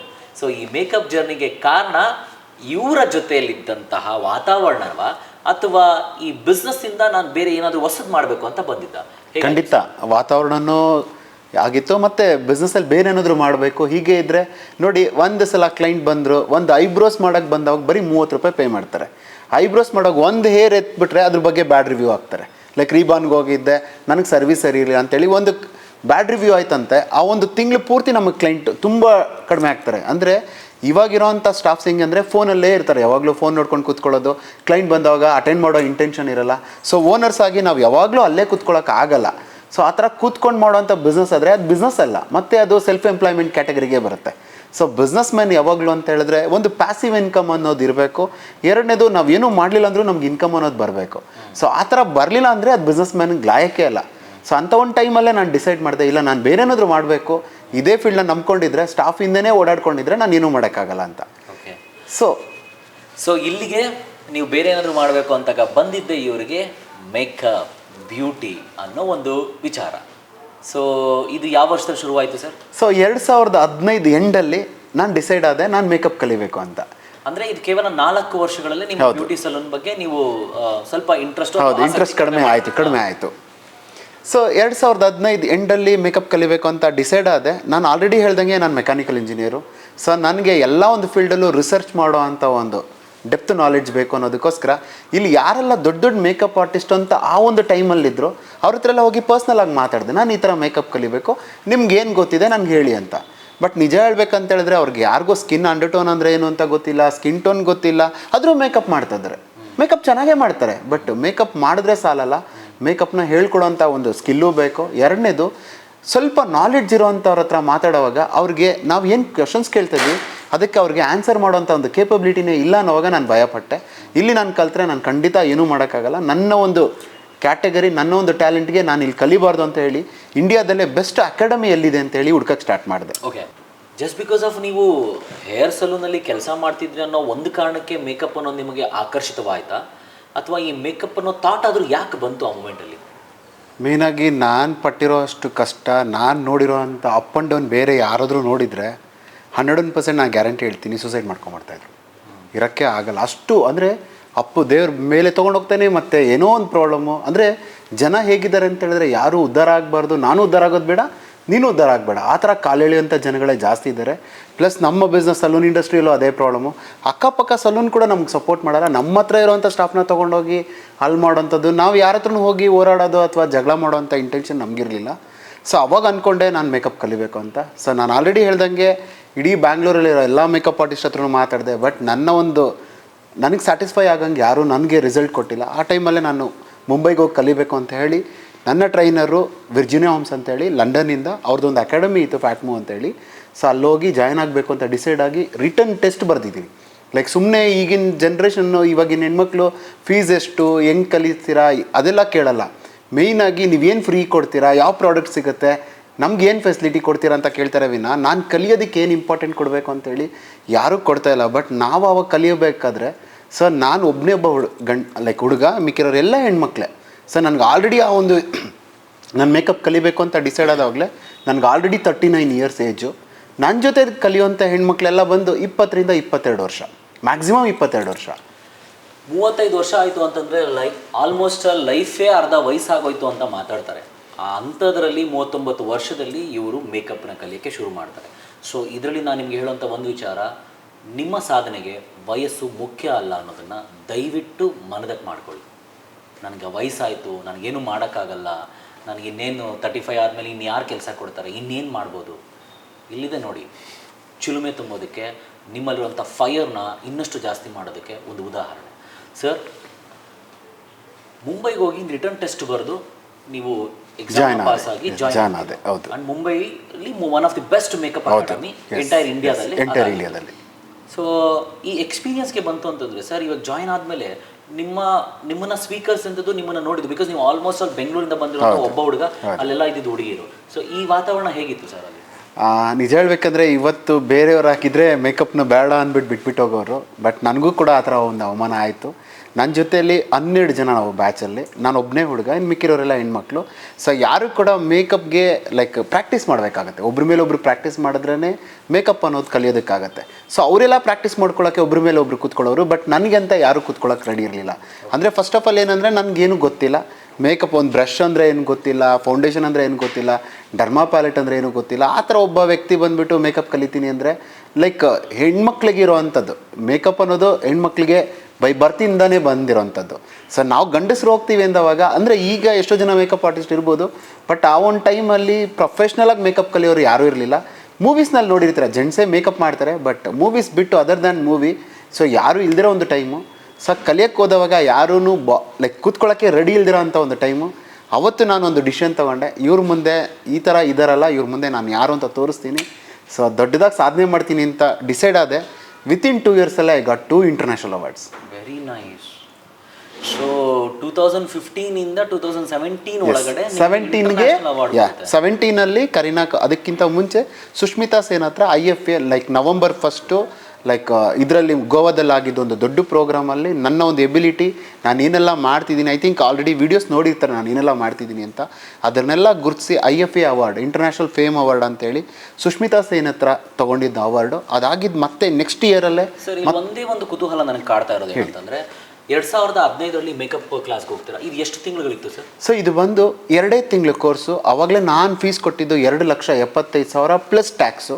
ಇವಾಗ GST 2017 ಮೇಲೆ GST ಬಂತು, ಅದಕ್ಕಿಂತ ಮುಂಚೆ ಬಂದು ಜಸ್ಟ್ ಟ್ಯಾಕ್ಸ್ ಅಂತ ಇತ್ತು. ಸೊ ಆವಾಗಲೇ ನಾನು ಅರೌಂಡ್ 3,13,000 ರೂಪಾಯಿ ಟ್ಯಾಕ್ಸ್ ಜೊತೆ ಕೊಟ್ಟಿರೋವಂಥದ್ದು. ಸೊ 3,13,000 ರೂಪಾಯಿ ಕೊಟ್ಟು ನೀವು ಕ್ಲಾಸಿಗೆ ಸೇರ್ತೀರಾ ಮುಂಬೈಯಲ್ಲಿ. ಇದಾದ್ಮೇಲೆ ಫಸ್ಟ್ ನಿಮ್ಮದು ಮೇಕಪ್ ಅಂತ ಶುರು, ಬೇಕಾದ್ರೆ ನೀವು ಇಂಟರ್ನ್ಯಾಷನಲ್ ಅವಾರ್ಡ್ ತೊಗೊಳಕ್ಕಿಂತ ಮುಂಚೆ ನೀವು ಮಾಡಿದಂಥ ಕೆಲಸ ಗುರುತಿಸ್ಕೊಬೇಕಾಗಿತ್ತು ಮತ್ತು ಚೆನ್ನಾಗಾಗಬೇಕಾಗಿತ್ತು. ಸೊ ಎಷ್ಟು ಡಿಫ್ರೆಂಟಾಗಿ ಮಾಡಿದ್ರಿ ಆ್ಯಂಡ್ ಫಸ್ಟ್ ಮೇಕಪ್ ಹೇಗಿತ್ತು, ಯಾರ ಮೇಲೆ ಪ್ರಯೋಗ ಆದ್ರಿ, ಅದಾದಮೇಲೆ ಏನಾದರೂ ಮದುವೆಗಳಿಗೆ ಕೆಲಸ ಮಾಡಿದ್ರಾ ಅಥವಾ ಹೇಗೆ ಶುರುವಾಯಿತು? ಒಳ್ಳೆ ಕ್ವಶನ್ನು. ಎಲ್ಲರೂ ದುಡ್ಡಿನ ಬಗ್ಗೆ ಯೋಚನೆ ಮಾಡ್ತಾರೆ. ನಾನು ಆಲ್ರೆಡಿ ಒಂದು 3 ಲಕ್ಷ ಚಿಲ್ಲರೆ ಫೀಸ್ ಕೊಟ್ಟು ಕಲಿಯೋಕ್ಕೆ ಹೋಗಿ ಒಂದು ಮಾಡೆಲ್ ಸರಿಯಾಗಿ ಕೂತ್ಕೊಳ್ತಾ ಇರಲಿಲ್ಲ. ಅಂಥದ್ರಲ್ಲಿ ಹೊರಗಡೆಯಿಂದ ಮಾಡೆಲ್ನ ಹೈರ್ ಮಾಡಿಕೊಂಡು ಪೇ ಆದರೂ ಪರವಾಗಿಲ್ಲ ಅಂತೇಳಿ ಪ್ರಾಕ್ಟೀಸ್ ಮಾಡಿದೆ ನಾನು ಅಲ್ಲಿ. ಆ 2 ತಿಂಗಳು ಬೆಳಗ್ಗೆ 10 ಗಂಟೆಯಿಂದ ಮಧ್ಯಾಹ್ನ 1 ಗಂಟೆ, ಜಸ್ಟ್ 3 hours ಅಷ್ಟೇ ಕೋರ್ಸು. ಮಂಡೇ ಟು ಫ್ರೈಡೇ ಮಾತ್ರ, ಸಾಟರ್ಡೆ ಸಂಡೇ ರಜಾ ಇರೋದು. ಮಿಕ್ಕಿದೆಲ್ಲ ನಾವು ಹೋಮ್ವರ್ಕ್ ಅನ್ನೋದೆಲ್ಲ ಇರ್ತಾಯಿತ್ತು, ಎಲ್ಲ ಮಾಡ್ಕೊತಾ ಇದ್ದೆ. ಸೊ ಫ್ರೀ ಇರೋವಂಥ ಟೈಮಲ್ಲಿ ಮುಂಬೈ ಎಲ್ಲ ಓಡಾಡಿಕೊಂಡು ಅಲ್ಲಿ ಏನೇನು ಪ್ರಾಡಕ್ಟ್ ಸಿಗುತ್ತೆ, ನಮ್ಮ ಒಂದು ಇಂಡಸ್ಟ್ರಿಗೆ ಏನು ಸಪೋರ್ಟ್ ಆಗುತ್ತೆ ಅದನ್ನೆಲ್ಲ ತಿಳ್ಕೊಳ್ಳೋದಕ್ಕೆ ನನಗೊಂದು ಅವಕಾಶ ಸಿಕ್ತು. ಪ್ಲಸ್ ಅದಲ್ಲದೆ ಅಲ್ಲಿಂದ ಪ್ರಾಡಕ್ಟ್ ಎಲ್ಲ ಪರ್ಚೇಸ್ ಮಾಡ್ಕೊಂಡು ಹತ್ರ ಒಂದು 10ರಿಂದ 12 ಲಕ್ಷ ರೂಪಾಯಿ ಪ್ರಾಡಕ್ಟ್ನ ಪರ್ಚೇಸ್ ಮಾಡಿಕೊಂಡೆ. ನಾನು 2 ತಿಂಗಳು ಕೋರ್ಸ್ ಮುಗಿಸ್ಕೊಂಡು ಮತ್ತೆ ನನ್ನ ಸಲೂನಿಗೆ ಬಂದೆ. ಸೊ ನೀವು ಕೇಳಿದ್ರಿ ಹೆಂಗೆ ಮೇಕಪ್ಸ್ ಮಾಡಿದ್ರಿ ಅಂತ.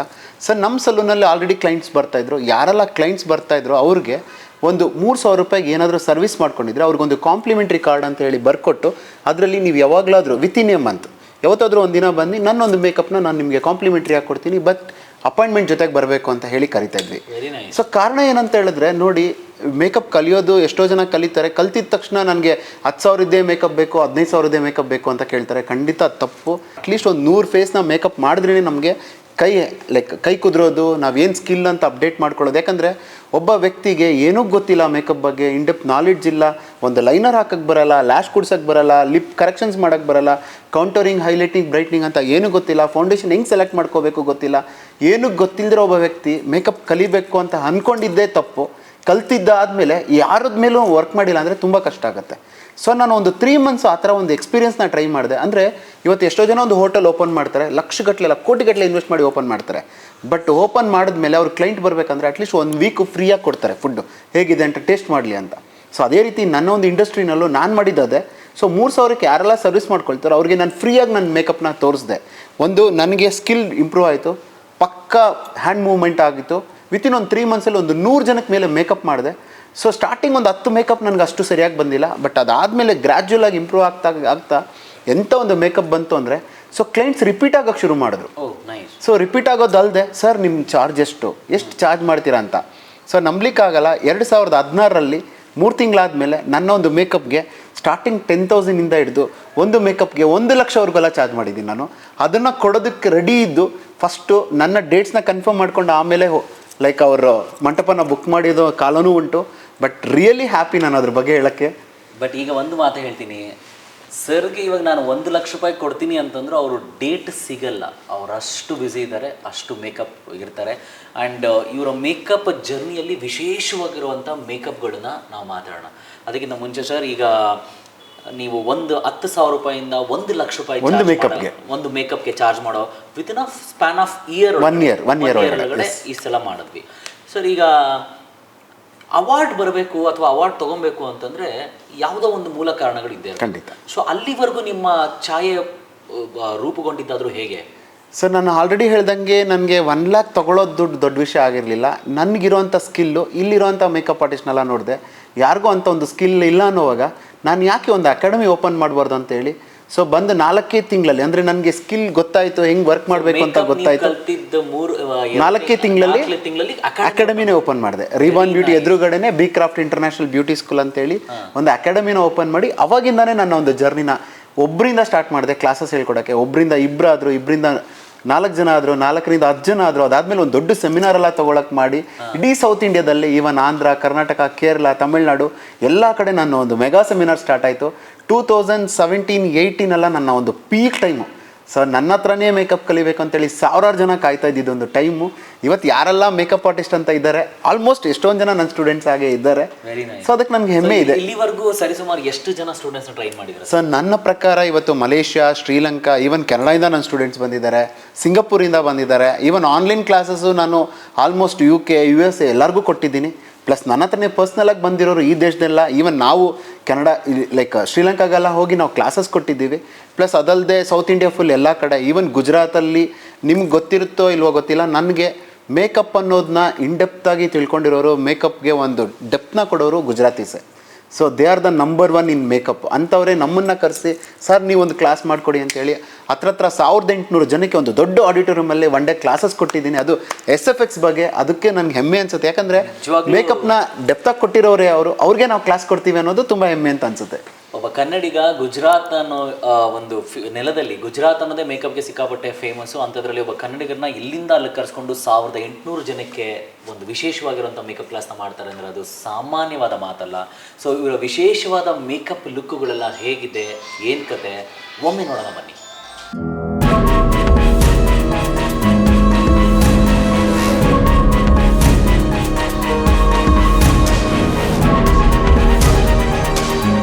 ನೋಡಿದ್ರಲ್ಲ ಎಷ್ಟು ವಿಭಿನ್ನವಾಗಿತ್ತು ಮೇಕಪ್ಗಳು ಅಂತ. Especially SFX. ಹೌದು, SFX ಸ್ಪೆಷಲ್ ಎಫೆಕ್ಟ್ಸ್ ಮೇಕಪ್ ಅಂತ ಹೇಳ್ತೀವಿ. ಸ್ಪೆಷಲ್ ಎಫೆಕ್ಟ್ಸ್ ಮೇಕಪ್ ಅಲ್ಲಿ ಎತ್ತಿದ ಕೈ ನಮ್ಮ ಸರ್. ಸೊ ಆ ಸ್ಪೆಷಲ್ ಎಫೆಕ್ಟ್ಸ್ ಮೇಕಪ್ ಶುರುವಾಗೋಕ್ಕಿಂತ ಮುಂಚೆ ನನ್ನಲ್ಲಿ ಕಾಡೋ ಒಂದು ಪ್ರಶ್ನೆ, ಸರ್ ನೀವು ನಾರ್ಮಲ್ ಆಗಿ ಟ್ರೈನಿಂಗ್ ಕೊಡ್ತಾ ಇದ್ರಿ, ಸೊ ಇಲ್ಲಿಗೆ ಇವತ್ತರೆಗೂ ನೀವು ಪರ್ಸನಲ್ ಆಗಿ ಮೇಕಪ್ ಮಾಡೋದು ಎಷ್ಟು ಜನ ಇದೆ ಸರ್? ಸೊ ಐ ಥಿಂಕ್ ಅಂದರೆ ನನ್ನ ಸ್ಟೂಡೆಂಟ್ಸ್ ಅಂತ ನೋಡಿದ್ರೆ ಮೋರ್ ದೆನ್ 35,000 ಮೇಲೆ ಸ್ಟೂಡೆಂಟ್ಸ್ನ ನಾನು ಟ್ರೈನ್ ಅಪ್ ಮಾಡಿದ್ದೀನಿ. ಸೊ ನಾನು ಇಲ್ಲಿವರೆಗೂ ಮೇಕಪ್ ಮಾಡಿರೋದು ಅಂತ ನೋಡಿದ್ರೆ ಮೋರ್ ದೆನ್ 2,000 ಮೇಲೆ ನಾನು ಮೇಕಪ್ ಮಾಡಿದ್ದೀನಿ. 2,000 ಫೇಸಸ್ನ ನಾನು ಮೇಕಪ್ ಆಲ್ರೆಡಿ ಮಾಡಿ. ಒಂದು ಪ್ರಶ್ನೆ ಕಾಡುತ್ತೆ ಸರ್, ಹಾಗಾದ್ರೆ ಈ ಸರ್ನ ಕರೆಸ್ಬೇಕು ಅಂತಂದ್ರೆ ಮಿಡ್ಲ್ ಕ್ಲಾಸ್ ಅವ್ರಿಗೆ ಎಲ್ಲೋ ಒಂದು ಕಡೆ ಅಯ್ಯೋ ನಮಗೆ ಕೊಡೋಕ್ಕಾಗಲ್ಲ ಅಂತ, ಅಥವಾ ಈ ಸರ್ ಕ್ಲಾಸ್ ಹೇಳ್ಕೊಡ್ತಾ ಇದ್ದಾರೆ ಅಂತಂದ್ರೆ ಈ ಸರ್ ಕ್ಲಾಸಿಗೆ ನಾವು ಜಾಯ್ನ್ ಆಗೋಕ್ಕೆ ಅಷ್ಟೊಂದು ದುಡ್ಡು ಕೊಡೋಕ್ಕಾಗತ್ತಾ ಅಂತ. ಇದಕ್ಕೆಲ್ಲ ನಾನು ಉತ್ತರ ಕೊಡ್ತೀನಿ ನಿಮಗೆ, ಇದಕ್ಕೆಲ್ಲ ಅವರು ಸಹ ಉತ್ತರ ಕೊಡ್ತಾರೆ. ಆದರೆ ಅದಕ್ಕಿಂತ ಮುಂಚೆ ಸರ್, ನಿಮ್ಮ ಮೇಕಪ್ ಜರ್ನಿಯಲ್ಲಿ ಈ ಅವಾರ್ಡ್ನ ತೊಗೊಂಡ್ರಿ, ಈ ಅವಾರ್ಡ್ನ ತೊಗೊಂಡು ಇವತ್ತವರೆಗೂ 35,000 ಜನ. ಸರ್ ಎಲ್ಲೋ ಒಂದು ಕಡೆ ಒಂದು ರೀತಿಲಿ ನೀವು ಮೇಕಪ್ ಶುರು ಮಾಡಿದಾಗಿಂದ ಕ್ವಿಕ್ಕಾಗಿ ನಿಮಗೆ ಹೆಸರುಗಳು ಬರೋಕ್ಕೆ ಶುರುವಾಯ್ತಲ್ಲ ಸರ್, ಇದಕ್ಕೆ ಕಾರಣ ಏನಿರ್ಬೋದು? ಸೆಲ್ಫ್ ಮೋಟಿವೇಶನ್ನೇ. ನಾನು ನಿದ್ದೆ ಮಾಡಬಾರ್ದು, ನಾನು ಈ ಫೀಲ್ಡಿಗೆ ಬಂದಿದ್ದೀನಿ ಸರ್. ನಾನು ನಿದ್ದೆ ಅಂದರೆ ಒಬ್ಬ ವ್ಯಕ್ತಿ ಯಾವಾಗ ಅವ್ನು ಎಚ್ಚರವಾಗಿರ್ತಾನೋ ಅವಾಗ ಒಂದು ಕನಸು ಅನ್ನೋದು ನಮ್ಮನ್ನು ಬಿಡದೆ ಕಾಡುತ್ತಲ್ಲ, ಅದನ್ನು ನಾವು ನಿಜವಾದ ಕನಸು ಅಂತ ಹೇಳ್ತೀವಿ. ಎಲ್ಲಿ ನನಗೆ ಮಾಡೆಲ್ ಆಗಿ ಕೂತ್ಕೊಳ್ಳೋಕ್ಕೆ ರೆಡಿ ಇಲ್ಲ ಅಂತೇಳಿ ಯಾವಾಗ ನನ್ನ ಜೊತೆಲಿರೋರು ಅವಮಾನ ಮಾಡಿದ್ರು, ರಿಜೆಕ್ಟ್ ಮಾಡಿದ್ರು, ಅವ್ರ ಮುಂದೆ ನಾನು ಬೆಳೆದು ತೋರಿಸ್ತೀನಿ ಅಂತ ಡಿಸೈಡ್ ಆದೆ. ಸೊ ಯಾವಾಗ ನನಗೆ ಇಂಟರ್ನ್ಯಾಷನಲ್ ಅವಾರ್ಡ್ ಬಂತು ಅವರೆಲ್ಲರೂ ಕೂಡ ನನ್ನ ಫ್ಯಾನ್ ಫಾಲೋವರ್ ಆಗಿ ಸರ್ ನಮ್ಗೊಂದು ಸಲ ಮೇಕಪ್ ಮಾಡಿಕೊಡಿ ಅನ್ನೋ ಲೆವೆಲ್ಗೆ ಬೆಳಿಲೇಬೇಕು ಅಂತ ಡಿಸೈಡ್ ಆದ. ಇವತ್ತು ಅದೆಲ್ಲ ಆಗಿದೆ. ಅದಕ್ಕೆ ನಿಜವಾಗ್ಲೂ ನಾನು ದೇವರಿಗೆ ಕೃತಜ್ಞತೆ ಹೇಳ್ತೀನಿ. ಇವತ್ತು ಇಡೀ ಇಂಡಿಯಾದಲ್ಲಿ ಯಾವ ಮಾಡೆಲ್ಗೆ ಹೇಳಿದ್ರು ಸರ್ ಹತ್ರ ಮೇಕಪ್ ಮಾಡಿಸ್ಕೊಳೋದಕ್ಕೆ ರೆಡಿ ಇರ್ತಾರೆ, ಅಷ್ಟು ಬೆಳೆದಿದ್ದಾರೆ, ಅಷ್ಟು ಒಳ್ಳೆತನ ಇರೋರು. ಸೊ ಸರ್ ಇನ್ನು ನಿಮ್ಮ ಈ ಸ್ಕಿಲ್ಸ್ಗೆ ಬಂತಂದ್ರೆ ಈ SFX ಅನ್ನೋದು ಜರ್ನಿ, ಈ special effect, because sir movies ಕೂಡ ಕೆಲಸ ಮಾಡಿದ್ರು, ನೀವು ಮೂವೀಸು ಕೂಡ ಕೆಲಸ ಮಾಡಿದ್ದೀರಾ. ಸೊ ಮೂವೀಸಲ್ಲೂ ಹೇಳೋರೇಕ ನೀವು ತುಂಬ ಬ್ಯುಸಿ ಆಗ್ಬೋದಾಗಿತ್ತು. ಈ SFX ಅನ್ನೋ ಜರ್ನಿ ಶುರುವಾಗಿದ್ದು ಹೇಗೆ ನಿಮ್ಮಲ್ಲ ಮೇಕಪ್ ಇಂಡಸ್ಟ್ರೀಲಿ?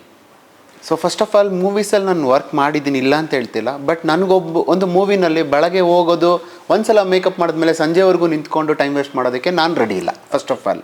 ಆಮೇಲೆ ಇವತ್ತು ಸೌತ್ ಇಂಡಿಯಾ ಅಂತ ನೋಡಿದ್ರಿ ಅಂದರೆ ಮ್ಯಾಕ್ಸಿಮಮ್ ತಮಿಳು, ಅದೇ ರೀತಿ ತೆಲುಗು, ಇವತ್ತು ಕನ್ನಡ, ಮತ್ತು ಕರ್ನಾಟಕದಲ್ಲಿ ವಾಪಸ್ ಬಂದಿದ್ದೀನಿ. ಅರೌಂಡ್ 4 ವರ್ಷ ನಾನು ಬ್ಯಾಂಗ್ಳೂರಲ್ಲಿ ಇರಲಿಲ್ಲ, ತಮಿಳ್ನಾಡು ಚೆನ್ನೈಲೇ ಇದ್ದೆ. ಅದರಿಂದ ಎಷ್ಟೋ ಜನ ಮೇಕಪ್ ಆರ್ಟಿಸ್ಟ್ಗೆ ನಾನು ಯಾರು ಅಂತ ಗೊತ್ತಿಲ್ಲ. ಬಟ್ ಇವಾಗ ರಿಟರ್ನ್ ಬಂದಮೇಲೆ ಎಲ್ಲರಿಗೂ ನಾನು ಯಾರು ಅಂತ ಗೊತ್ತಾಗ್ತಾ ಇದ್ದಾರೆ. ಸೊ ಎಲ್ಲೆಲ್ಲೋ ಕಲ್ತಿರೋರು ಮತ್ತೆ ನಮ್ಮ ಹತ್ರ ಬರ್ತಾ ಇದ್ದಾರೆ. ಯಾಕಂದರೆ ಇಲ್ಲಿರೋಂಥ ಸ್ಪೆಷಲ್ ಸ್ಕಿಲ್ಸು ಪ್ಲಸ್ ಪ್ರಾಡಕ್ಟ್ ಬಗ್ಗೆ ಇಂಗ್ರೀಡಿಯೆಂಟ್ ನಾಲೆಡ್ಜು ಇನ್ಡೆಪ್ತಾಗಿ ಮೇಕಪ್ ಅನ್ನೋದನ್ನ ಸೈನ್ಸ್ ಅಂತ ಹೇಳ್ಕೊಡೋದ್ರಿಂದ ಎಲ್ಲರೂ ಬರ್ತಾ ಇದ್ದಾರೆ. ಒಂದು ನಾನು ಸ್ಪೆಷಲ್ ಎಫೆಕ್ಟ್ಸ್ನ ಯಾಕೆ ನಾನು ಕಲಿತೆ ಅಂದರೆ ಬರೀ ಮೇಕಪ್ ಅನ್ನೋದು ಬರೀ ಬ್ರೈಡ್ ಅಲ್ಲ ಅಷ್ಟೇ ಅಲ್ಲ. ಸೊ ಅದರ್ ದ್ಯಾನ್ ಬ್ರೈಡ್ ಇನ್ನೂ ಅಂದರೆ ಬ್ರೈಡ್ ಅನ್ನೋದು ಬರೀ ಒಂದು 5% ಅಷ್ಟೇ. ಅದರ್ ದ್ಯಾನ್ ದಟ್ ಅರೌಂಡ್ 95% ಬೇರೆ ಎಲ್ಲ ಇದೆ. ಸೊ ಅದನ್ನೆಲ್ಲ ನಾನು ಫೋಕಸ್ ಮಾಡಬೇಕು ಅನ್ನೋದು ನನ್ನ ಇಂಟೆನ್ಷನ್ ಇತ್ತು. ಅದಕ್ಕೋಸ್ಕರ ನಾನು ಬೇಸಿಕ್ನ ಮುಂಬೈಲಿ ಹೋಗಿ ಕಲ್ತಿದ್ದು. ಅದಾದಮೇಲೆ ನಾನು ಇದನ್ನು ತುಂಬ ಡೀಪಾಗಿ ತೊಗೊಂಡೆ, ಇನ್ಡೆಪ್ತಾಗಿ ತಿಳ್ಕೊಳ್ಬೇಕು ಅಂತ ಮಾಡ್ಕೊಂಡು ಯಾವುದೆಲ್ಲ ಇಂಟರ್ನ್ಯಾಷನಲ್ ಪ್ರಾಡಕ್ಟ್ಸ್ ಇದೆ, ಯಾವುದೆಲ್ಲ ಬೆಸ್ಟ್ ಇದೆ, ಏನೆಲ್ಲ ಲೈಕ್ ಇಲ್ಲಿಗೆ ನಾವು ಇಂಪೋರ್ಟ್ ಮಾಡ್ಕೋಬೋದು ಅದನ್ನೆಲ್ಲ ತಿಳ್ಕೊಂಡು ನನ್ನದೇ ಆದ ಒಂದು ಸ್ಪೆಷಲ್ ಎಫೆಕ್ಟ್ಸ್ನ ಮಾಡ್ಕೊಳ್ತಾ ಬಂದಾದಮೇಲೆ ಸುಮಾರು ಜನ ಸ್ಟೂಡೆಂಟ್ಸು ಸರ್ ನೀವು ಕಲಿಸಿದ್ರೆ ನಾವು ಮೂವಿಯಲ್ಲಿ ವರ್ಕ್ ಮಾಡ್ತೀವಿ ಅಂದರು. ಅಂದರೆ ನನಗೆ ಹೋಗೋಕ್ಕೆ ಟೈಮ್ ಸಿಗ್ತಾ ಇಲ್ಲ, ನನಗೆ ಅಲ್ಲಿ ಹೋಗಿ ಟೈಮ್ ವೇಸ್ಟ್ ಮಾಡೋಕ್ಕೆ ನಾನು ರೆಡಿ ಇಲ್ಲ. ಸ್ವಂತ ಟೈಮಲ್ಲಿ ನಾನು ಯಾಕೆ ಟ್ರೈನ್ ಅಪ್ ಮಾಡ್ಬಾರ್ದು ಅಂತೇಳಿ ಇವತ್ತು ಯಾವುದೆಲ್ಲ ಮೂವೀಸ್ ಅಂತ ನೋಡ್ತಿದ್ದೀರಾ, ಸ್ಪೆಷಲ್ ಎಫೆಕ್ಟ್ಸ್ ಅಂತ ಏನೆಲ್ಲ ನೋಡ್ತಿದ್ದೀರಾ ಅದು ಮ್ಯಾಕ್ಸಿಮಮ್ ನನ್ನ ಸ್ಟೂಡೆಂಟ್ಸೇ ಇದ್ದಾರೆ. ಅದಕ್ಕೆ ನಾನು ನಿಜವಾಗ್ಲೂ ಹೆಮ್ಮೆ ಅಂತ ಅನಿಸುತ್ತೆ. ಎಸ್ಪೆಷಲಿ ನೀವು ಮಾಡಿದಂತಹ ಪ್ರತ್ಯಂಗಿರಾ ದೇವಿಯ ಮೇಕಪ್ ನೋಡಿದೆ, ಆಂಜನೇಯ ಸ್ವಾಮಿಯ ಮೇಕಪ್ ನೋಡಿದೆ, ಅದು ತುಂಬಾ ಅದ್ಭುತವಾಗಿ ಬಂದಿದೆ sir. And also sir special ಎಫೆಕ್ಟಲ್ಲಿ ನಾನು ಮೇಕಪ್ ನೋಡ್ತಾ ಈ ಕತ್ತನ್ನ ಕಟ್ ಮಾಡೋವಂಥದ್ದು. ಇನ್ಫ್ಯಾಕ್ಟ್ ನನ್ನ ಮೇಲೂ ಪ್ರಯತ್ನ ಮಾಡ್ತೀನಿ ಅಂದರು, ಬೇಡ ಸರ್ ಸದ್ಯಕ್ಕೆ ಧೈರ್ಯ ಇಲ್ಲ ನನಗೆ ಅಂತಂದೆ. ಬಟ್ ನಿಜವಾಗ್ಲೂ ಖುಷಿ ಆಗುತ್ತೆ ಸರ್. ಈಗ ಮೇಕಪ್ ಇಂಡಸ್ಟ್ರಿ ಒಂದು ಪ್ರಶ್ನೆ ಇದೆ ಸರ್, ನಾನು ಕಾಡ್ತಾ ಇದೆ. ಮೇಕಪ್ ಇಂಡಸ್ಟ್ರಿ ಅಂತ ಬಂದಾಗ it is a booming industry. ಹೌದು. ಬಟ್ ಈಗ ಗಲ್ಲಿಗೂ ಮೇಕಪ್ ಮಾಸ್ಟರ್ಗಳಿದ್ದಾರೆ, ಗಲ್ಲಿಗೂ ಮೇಕಪ್ ಕ್ಲಾಸ್ಗಳಿದೆ. ಎಲ್ಲರೂ ತುಂಬಾ ಕಡಿಮೆ ಬೆಲೆಗೆ ಮೇಕಪ್ ಮಾಡ್ತಾ ಇದ್ದಾರೆ, ಎಲ್ಲರೂ ಮೇಕಪ್ ಕಲಿಬೇಕು ಅಂತ ಇದ್ದಾರೆ. ಇದರ ಈ ಥರ ನೋಡ್ತಾ ಇದ್ರೆ ನಿಮ್ಗೆ ಏನು ಅನ್ಸುತ್ತೆ ಸರ್, ನಿಮ್ಮ ಮೈಂಡ್ ಸೆಟ್ ಏನು? ಖಂಡಿತ ಎಲ್ಲ ಫೀಲ್ಡಲ್ಲೂ ಕಾಂಪಿಟೇಷನ್. ಅದು ಇಂಡಿಯಾದಲ್ಲಿ ಪಾಪ್ಯುಲೇಷನ್ ಜಾಸ್ತಿ ಇರೋದ್ರಿಂದ ಎಲ್ಲದಕ್ಕೂ ಕಾಂಪಿಟೇಷನ್. ಅಂದರೆ ಯಾರಿಗಾದ್ರೂ ಒಂದು 5 ರೂಪಾಯಿ ಬರುತ್ತೆ ಅಂದರೆ ಅದರಲ್ಲಿ ಯಾರಿಗಾದ್ರೂ ಓಡೋದು ಒಂದು 2 ರೂಪಾಯಿ ಕಿತ್ಕೊಳ್ಳೋ ಅನ್ನೋ ಥರ ಮೈಂಡ್ ಸೆಟ್ ಎಲ್ಲರಿಗೂ ಇದೆ. ಬಟ್ ಎಲ್ಲರೂ ಬರ್ತಾರೆ, ಬಟ್ ಯಾರೂ ಸಕ್ಸಸ್ ಆಗೋಕ್ಕಾಗಲ್ಲ. ಕಾರಣ ಏನಂದರೆ ಇದಕ್ಕೆ ತೊಡಗಿಸ್ಕೊಳ್ಬೇಕಂತ ಹೇಳಿದ್ರೆ ಬರೀ ಮೇಕಪ್ ಕಲ್ತ್ರೆ ಸಾಕಾಗಲ್ಲ, ಸ್ಕಿಲ್ನ ಅಪ್ಡೇಟ್ ಮಾಡ್ಕೊಳ್ತಾನೆ ಇರಬೇಕು. ಪ್ಲಸ್ ದಿನ ಇದರಿಂದ ಓಡ್ತಾನೆ ಇರಬೇಕು. ಪ್ಲಸ್ ಅದಲ್ಲದೆ ನೀವು ಹೇಳ್ದಂಗೆ ಎಲ್ಲರೂ ಮೇಕಪ್ ಟ್ರೈನರ್ ಅಂತ ಹೇಳ್ತಾ ಇದ್ದಾರೆ ಅಂತ. ಸೊ ಇವತ್ತು ನನಗೆ ಆಲ್ರೆಡಿ ನಿಮ್ಮ ಮದುವೆ ಆಗಿದೆಯೋ ಅಲ್ವೋ ಗೊತ್ತಿಲ್ಲ, ಮದುವೆ ಆಗಿದೆಯಾ? ಸೊ ಮಕ್ಕಳಿದ್ದಾರಾ? ಮಗು ಇದೆ. ಓಕೆ. ಸೊ ನೀವು ಮಗುನ ನೀವು 1ನೇ ಕ್ಲಾಸಿಂದ 10ನೇ ಕ್ಲಾಸ್ವರೆಗೂ ಯಾಕೆ ನೀವೇ ಹೇಳ್ಕೊಡ್ಬಾರ್ದು? ಅಂದರೆ ಯಾವುದೋ ಕಾನ್ವೆಂಟಿಗೆ ಸೇರಿಸಿ ಅದಕ್ಕೆ ಫೀಸ್ ಕಟ್ಟೋದ್ರ ಬದಲು ನೀವು ಹೆಂಗೂ ಓದಿದ್ದೀರಾ, ನಿಮ್ಮದು ಡಿಗ್ರಿ ಆಗಿದೆ ಅಂತ ಅನ್ಕೊಂತಿದ್ದೀನಿ. ಸೊ 1ನೇ ಕ್ಲಾಸ್ಗೆ 1 ವರ್ಷ, 2ನೇ ಕ್ಲಾಸ್ಗೆ 1 ವರ್ಷ ಅಂತೇಳಿ ವರ್ಷ ನೀವೇ ಮನೇಲಿ ಯಾಕೆ ಕಳಿಸ್ಬಾರ್ದು? ಅಂದರೆ ಅದಕ್ಕೆ ಅಂತ ಸ್ಕೂಲ್ ಇದೆ, ಅದಕ್ಕೆ ಅಂತ ಒಂದು ಪ್ಲೇಸ್ ಇದೆ, ಆಮೇಲೆ ಅದಕ್ಕೆ ಅಂತ ಒಂದು ಟೀಚರ್. Very nice. ನೋಡಿ, ಟೀಚಿಂಗ್ ಅನ್ನೋದು ಎಲ್ಲರ ಕೈಲೂ ಮಾಡೋಕ್ಕಾಗಲ್ಲ. ಒಬ್ಬ ಒಳ್ಳೆ ವ್ಯಕ್ತಿ ಅಂದರೆ ಒಂದು ಮೇಕಪ್ ಆರ್ಟಿಸ್ಟು ಮೇಕಪ್ ಕಲ್ತಿದ ತಕ್ಷಣ ಟ್ರೈನರ್ ಆಗೋಕ್ಕೆ ಸಾಧ್ಯ ಇಲ್ಲ. ಬಟ್ ಇಲ್ಲಿರೋಂಥ ಒಂದು ಮೈಂಡ್ಸೆಟ್ ಏನಂದರೆ ನನಗೆ ಮೇಕಪ್ ಬರುತ್ತೆ ನಾನು ಹೇಳ್ಕೊಡ್ತೀನಿ ಅಂತ ಅನ್ಕೊತಾರೆ. ಬಟ್ ಅಲ್ಲೇ ಇಡುವುದು. ನೋಡಿ, ನೀವು ಮಾಡೋವಂಥ ತಪ್ಪಿಂದ ನೀವು ಎಷ್ಟೋ ಜನ ಹೆಣ್ಮಕ್ಳನ್ನ ಹಾಳು ಮಾಡ್ತಾಯಿದ್ದೀರ. ಅಂದರೆ ನಿಮ್ಗೇನು ಗೊತ್ತಿಲ್ಲ, ನೀವು ಅಪ್ಡೇಟು ಮಾಡ್ಕೊಳ್ತಾ ಇಲ್ಲ. ಸೊ ಯಾರಿಗೋ ದುಡ್ಡು ಬರುತ್ತೆ ಅಂತೇಳಿ ಒಂದು ದೊಡ್ಡ ಅಕಾಡೆಮಿ ಅಂತ ಓಪನ್ ಮಾಡ್ತೀರಾ. ಸೊ ನೀವೇನೋ ಹೇಳ್ಕೊಡ್ತೀರಾ ಅಂತ ಟ್ರೈ ಮಾಡ್ತೀರಾ, ಫೀಸು ಕಡಿಮೆ ಮಾಡ್ತೀರಾ, ಪ್ರಾಡಕ್ಟು ಫ್ರೀ ಅಂತ ಕೊಡ್ತೀರಾ. ಎಲ್ಲ ಮಾಡಿ 1 ಬ್ಯಾಚ್ 2 ಬ್ಯಾಚ್ ಆದಮೇಲೆ ಮತ್ತೆ ಮುಚ್ಕೊಂಡು ಹೋಗ್ತೀರಾ. ಯಾಕಂದರೆ ಅಲ್ಲಿ ಏನೂ ಕಲ್ಸೋಕ್ಕಾಗಲ್ಲ. ಸೊ ಇವತ್ತಿನ ಸಿಚುವೇಶನ್ ಹಂಗೆ. ಅಂದರೆ ಈ ಒಂದು ಮೇಕಪ್ ಫೀಲ್ಡಲ್ಲೂ ಸ್ವಲ್ಪ ದಿನ ಆದಮೇಲೆ ಸ್ಯಾಚುರೇಷನ್ ಪಾಯಿಂಟ್ ಅನ್ನೋದು ಖಂಡಿತ ಬರುತ್ತೆ. ಅವಾಗ ಎಷ್ಟೋ ಜನ ಹೊರಗಡೆ ಹೋಗೇ ಹೋಗ್ತಾರೆ. ಯಾರು ನಿಜವಾಗ್ಲೂ ಗಟ್ಟಿ ಇರ್ತಾರೆ ಅವ್ರು ಮಾತ್ರ ನಿಂತ್ಕೊತಾರೆ. ಅಂಥ ಟೈಮಲ್ಲಿ ಖಂಡಿತ 100 ಈಗಲೇ ನಮ್ಗೆ ಸ್ಟಾರ್ಟ್ ಆಗಿದೆ. ಒಂದು ದಿನಕ್ಕೆ ಮಿನಿಮಮ್ 40ರಿಂದ 50 ಎನ್ಕ್ವೈರಿ ಬರೋ ಲೆವೆಲ್ಗೆ ಆಗಿದ್ದೀವಿ. ಸೊ ನೆಕ್ಸ್ಟ್ ಬ್ಯಾಚೆಲ್ಲ ನೀವು ಬೇಕು ಅಂದರೂ ಕೂಡ ನಮ್ಮ ಹತ್ರ ಸೀಟ್ಸ್ ಇರುತ್ತಾ ಇಲ್ವಾ ಅಂತ ಹೇಳಿ ನಮಗೆ ಹೇಳೋಕ್ಕಾಗಲ್ಲ. ಆ ಲೆವೆಲ್ಗೆ ನಾವು ಬಿಲ್ಡ್ ಆಗ್ತಾ ಇದ್ದೀವಿ. ಸೊ ಖಂಡಿತ ನೀವೇನಾದರೂ ಕಲಿಬೇಕಂತ ಹೇಳಿದ್ರೆ ಮೇಯ್ನಾಗಿ ಒಳ್ಳೆ ಗುರುನ ಸೆಲೆಕ್ಟ್ ಮಾಡಬೇಕು. ಅವಾಗ ಮಾತ್ರನೇ ನೀವು ಅಚೀವ್ ಮಾಡೋಕ್ಕಾಗೋದು. ಏನೋ ಮಾಡ್ತೀನಿ, ಎಲ್ಲೋ ಫೀಸ್ ಕಡಿಮೆ ಇದೆ, ಏನೋ ಪ್ರಾಡಕ್ಟ್ ಫ್ರೀಯಾಗಿ ಕೊಡ್ತಾರೆ ಅಂತ ಹೇಳಿ ಹೋದ್ರಿ ಅಂದರೆ ಮತ್ತೆ ಸ್ಕ್ರಾಪ್ ಆಗ್ತೀರಾ. ಮತ್ತೆ ನಮ್ಮ ಹತ್ರ ನೋಡಿ, ಇವತ್ತು ಕೂಡ ನನ್ನ ಸ್ಟೂಡೆಂಟ್ಸ್ ಎಷ್ಟೋ ಜನ ಕೀರ್ತಿ ಹತ್ರ ಮಾತಾಡ್ತಾ ಇರ್ತಾರೆ, ಸರ್ ನಿಮ್ಮ ಹತ್ರ ಬರಬೇಕು ಅಂತ ಆಸೆ, ಬಟ್ ಅಲ್ಲಿ ಹೋಗಿ 1 ಲಕ್ಷ ಅಳ್ಕೊಂಡೆ, ಪ್ರಾಡಕ್ಟು ಏನೇನೋ ಕೊಟ್ಬಿಟ್ರೆ ಎಲ್ಲ ಡೂಪ್ಲಿಕೇಟ್ ಪ್ರಾಡಕ್ಟ್ ಆಗೋಯ್ತು. ಇವಾಗ ಮತ್ತೆ ನಮ್ಮ ಯಜಮಾನ್ರ ಹತ್ರ ಕೇಳಿದ್ರೆ ತಲೆ ಮೇಲೆ ಆಗ್ತಾಯಿದ್ದಾರೆ, ಬಾಯಿ ಮುಚ್ಕೊಂಡು ಮನೇಲಿ ಅಡುಗೆ ಮಾಡ್ಕೊಂಡು ಕೂತ್ಕೊ ಅಂತ. ಈ ಥರ ನಮ್ಮ ಹತ್ರನೇ ಒಂದು 3000 ಎನ್ಕ್ವೈರೀಸ್ ಇದೆ ಸರ್. ನಂಬಲಿಕ್ಕಾಗಲ್ಲ ನಿಮಗೆ. ಬಟ್ ನಾವು ಫ್ರೀಯಾಗಿ ಮಾಡೋಕ್ಕಾಗಲ್ಲ. ಯಾಕಂದರೆ ಇಲ್ಲಿ ಅದರದ್ದೇ ಆದ ಒಂದು ಅಕಾಡೆಮಿ ಸೆಟಪ್ಪು, ಸ್ಟಾಫ್ಸು, ಪ್ರಾಡಕ್ಟು ಎಲ್ಲನೂ ಇನ್ವೆಸ್ಟ್ಮೆಂಟ್ ಅಂತ ಇರೋದ್ರಿಂದ ಸೊ ನಾವು ಏನೆಲ್ಲ ಮ್ಯಾಕ್ಸಿಮಮ್ ನಾಮಿನಲ್ ಫೀಸ್ ಆಗುತ್ತೋ ಅದನ್ನು ನಾವು ಪ್ಲ್ಯಾನ್ ಮಾಡ್ತಾಯಿದ್ದೀವಿ. ಅದರಲ್ಲಿ ನಾವೇನು ದುಡ್ಡು ಮಾಡ್ಕೋಬೇಕು ಅಂತ ಇಂಟೆನ್ಷನ್ ಇಲ್ಲ. ಎಷ್ಟೋ ಜನ ಹೆಣ್ಮಕ್ಳು ಇವತ್ತು ನನ್ನ ಹತ್ರ ಬರೋರು ತಾಳಿ ಚೈನ್ ಅಡಲ್ಲ ಇಟ್ಬಿಟ್ಟೆಲ್ಲ ಬರ್ತಾರೆ. ಅಂಥ ಒಂದು ಹೆಣ್ಮಕ್ಳಿಗೆ ನಮ್ಮ ಕೈಯಲ್ಲಿಂದ ಆಗಿರೋವಂಥ ಒಂದು ಸಪೋರ್ಟ್ ಮಾಡಬೇಕು. ಪ್ಲಸ್ ಅವ್ರಿಗೆ ಇನ್ಡೆಪ್ತಾಗಿ ಹೇಳ್ಕೊಡ್ಬೇಕು. ಪ್ಲಸ್ ಅವ್ರ ಕಾಲ ಮೇಲೆ ಅವ್ರು ನಿಂತ್ಕೋಬೇಕು. ಅಂದರೆ ಕೆಲವರು ಹೆಣ್ಮಕ್ಳು ಮದುವೆ ಆಗಿ ಡೈವರ್ಸ್ ಆಗಿದೆ, ಕೆಲವರು ಗಂಡ ಇಲ್ಲ, ಫ್ಯಾಮ್ಲಿ ರನ್ ಮಾಡಬೇಕು, ಮಕ್ಕಳನ್ನ ಇಟ್ಕೊಂಡಿರ್ತಾರೆ. ಅಂಥವ್ರಿಗೆಲ್ಲ ನಮ್ಮ ಕೈಯಲ್ಲಿ ಆಗಿದ್ದನ್ನ ಖಂಡಿತ ಸೇವೆ ಮಾಡಬೇಕು ಅಂತೇಳಿ ಎಷ್ಟು ನಾಮಿನಲ್ ಫೀಸ್ ಆಗೋಕ್ಕಾಗುತ್ತೋ ಅಷ್ಟು ನಾಮಿನಲ್ ಫೀಸಲ್ಲಿ ಒನ್ ಆಫ್ ದ ಬೆಸ್ಟ್ ಕ್ಲಾಸ್ನ ಕೊಟ್ಟು ಅವ್ರು ಮತ್ತೆ ಇಡೀ ಜೀವನದಲ್ಲಿ ಮತ್ತೆ ಯಾರ ಹತ್ರನೂ ಕಲೀಲೇಬಾರ್ದು ಅನ್ನೋ ಲೆವೆಲ್ಗೆ ನಾವು ಕೂಡ ಅಷ್ಟು ಇಂಪಾರ್ಟೆಂಟ್ ಕೊಡ್ತಾಯಿದ್ದೀವಿ. Sir if you don't mind, ನಾನು ಯೂಶಲಿ ಫೀಸ್ಗಳನ್ನೆಲ್ಲ ಕೆಲವರೆಲ್ಲ ಆನ್ಲೈನ್ ಹೇಳಕ್ಕೆ ಇಷ್ಟಪಡಲ್ಲ, ಆದರೂ ನಾನು ನಿಮ್ಮನ್ನು ಕೇಳ್ತಾ ಇದ್ದೀನಿ, I you okay to open? Yes, ಖಂಡಿತ ಹೇಳ್ತೀನಿ, ನನಗೇನು ತೊಂದರೆ ಇಲ್ಲ. ಯಾವ ಥರ ಕೋರ್ಸ್ ಮಾಡ್ತೀರಾ ಸರ್ ನೀವು? ಸೊ ನೋಡಿ, ಆ್ಯಕ್ಚುಲಿ ನಮ್ಮ ಒಂದು ಕೋರ್ಸ್ ಬಂದು ಟೋಟಲ್ ಆಗಿ 15 days ಮಾಸ್ಟರ್ ಕ್ಲಾಸು. ನೋಡಿ, ಕೋರ್ಸ್ಗೆ ಅಂತ ಬರ್ತೀರಾ ಅಂತ ಹೇಳಿದ್ರೆ ಫಸ್ಟು ನಿಮ್ಮ ಮೈಂಡ್ಸೆಟ್ನ ಓಪನ್ ಆಗಿ ಮಾಡ್ಕೊಂಡು ಬನ್ನಿ. ಅಂದರೆ ನಿಮ್ಮ ತಲೆಯಲ್ಲಿ ಏನೋ ಇಟ್ಕೊಂಡು ನಾನು ಬಂದಿದ ತಕ್ಷಣ ಕಲ್ತ್ಬಿಡ್ತೀನಿ ಅನ್ನೋದಿದ್ರೆ ಖಂಡಿತ ಬರಬೇಡಿ. ಎರಡನೇದು, ಅಲ್ಲಿ ಇಲ್ಲಿ ಎನ್ಕ್ವೈರಿ ಮಾಡಬೇಕಾ ಬೇಡವಾ ಅಂತ ಡಿಸೈಡ್ ಆಗದೆ ಸುಮ್ಮನೆ ಏನೋ ಬರ್ತೀನಿ ಶಾಸ್ತ್ರಕ್ಕೆ ಕಲಿತೀನಿ ಅಂದರೆ ಬರಬೇಡಿ. ಅದರ ನೆಕ್ಸ್ಟು ತುಂಬ ಇಂಪಾರ್ಟೆಂಟು, ನಮ್ಮ ಹತ್ರ ಬಂದಮೇಲೆ ನೀವು ಟೋಟಲಾಗಿ ಫೋಕಸ್ ಆಗಬೇಕು, ಟೈಮ್ ತುಂಬ ಇಂಪಾರ್ಟೆಂಟ್ ಕೊಡಬೇಕು. ಪ್ಲಸ್ ನಾವು ಏನೆಲ್ಲ ಹೋಮ್ವರ್ಕ್ ಅಂತ ಹೇಳ್ತೀವಿ ಅದನ್ನೆಲ್ಲ ಮಾಡಬೇಕು. ಇಲ್ಲೇ ಹ್ಯಾಂಡ್ಸ್ ಆನ್ ಪ್ರಾಕ್ಟೀಸ್ ಖಂಡಿತ ಡೈಲಿ ಇರುತ್ತೆ. ಪ್ಲಸ್ಸು ಬೇರೆ ಅಕಾಡೆಮಿ ಥರ ಅಲ್ಲದೆ ನಾನು 15 ದಿನವೂ 1 ಗಂಟೆ ಕೂಡ ಇಲ್ಲದೆ ಬೆಳಗ್ಗೆ 9:30 ಸಂಜೆ 5:30ವರೆಗೂ ನನ್ನ ಸ್ಟೂಡೆಂಟ್ ಜೊತೆಗೆ ನಿಂತ್ಕೊಂಡು ಅವ್ರನ್ನ ಪಕ್ಕಾ ಟ್ರೈನಪ್ ಮಾಡ್ತೀನಿ. ಇದು ನನ್ನ ಒಂದು ಸ್ಪೆಷಾಲಿಟಿ. ಬೇರೆ ಕಡೆ ಎಲ್ಲ ಏನು ಹೋಗ್ತಾರೆ, ಮೇಕಪ್ನ ಡೆಮೋ ತೋರಿಸ್ತಾರೆ, ಅದಾದಮೇಲೆ ಅವ್ರ ಪಾಡ್ಗೆ ಅವ್ರ ಕ್ಯಾಬಿನಲ್ಲಿ ಕೂತ್ಕೊತಾರೆ, ಮಾಡಿದ್ರೆ ಓಕೆ ಆ ಥರ ಇಲ್ಲ ನಮ್ಮ ಒಂದು ಅಕಾಡೆಮಿನಲ್ಲಿ. ಸೊ ನಾವು ಏನಕ್ಕೆ ಇಷ್ಟೊಂದು ಇಂಪಾರ್ಟೆಂಟ್ ಕೊಡ್ತೀವಿ ಅಂದರೆ, ಮತ್ತೆ ನಾನು ಕೂಡ 0ಇಂದ ಜೀವನನ ಸ್ಟಾರ್ಟ್ ಮಾಡಿದವನು. ಒಂದೊಂದು ರೂಪಾಯಿಗೂ ಅದರ ಬೆಲೆ ಏನು ಅಂತ ನನಗೆ ಗೊತ್ತಿದೆ.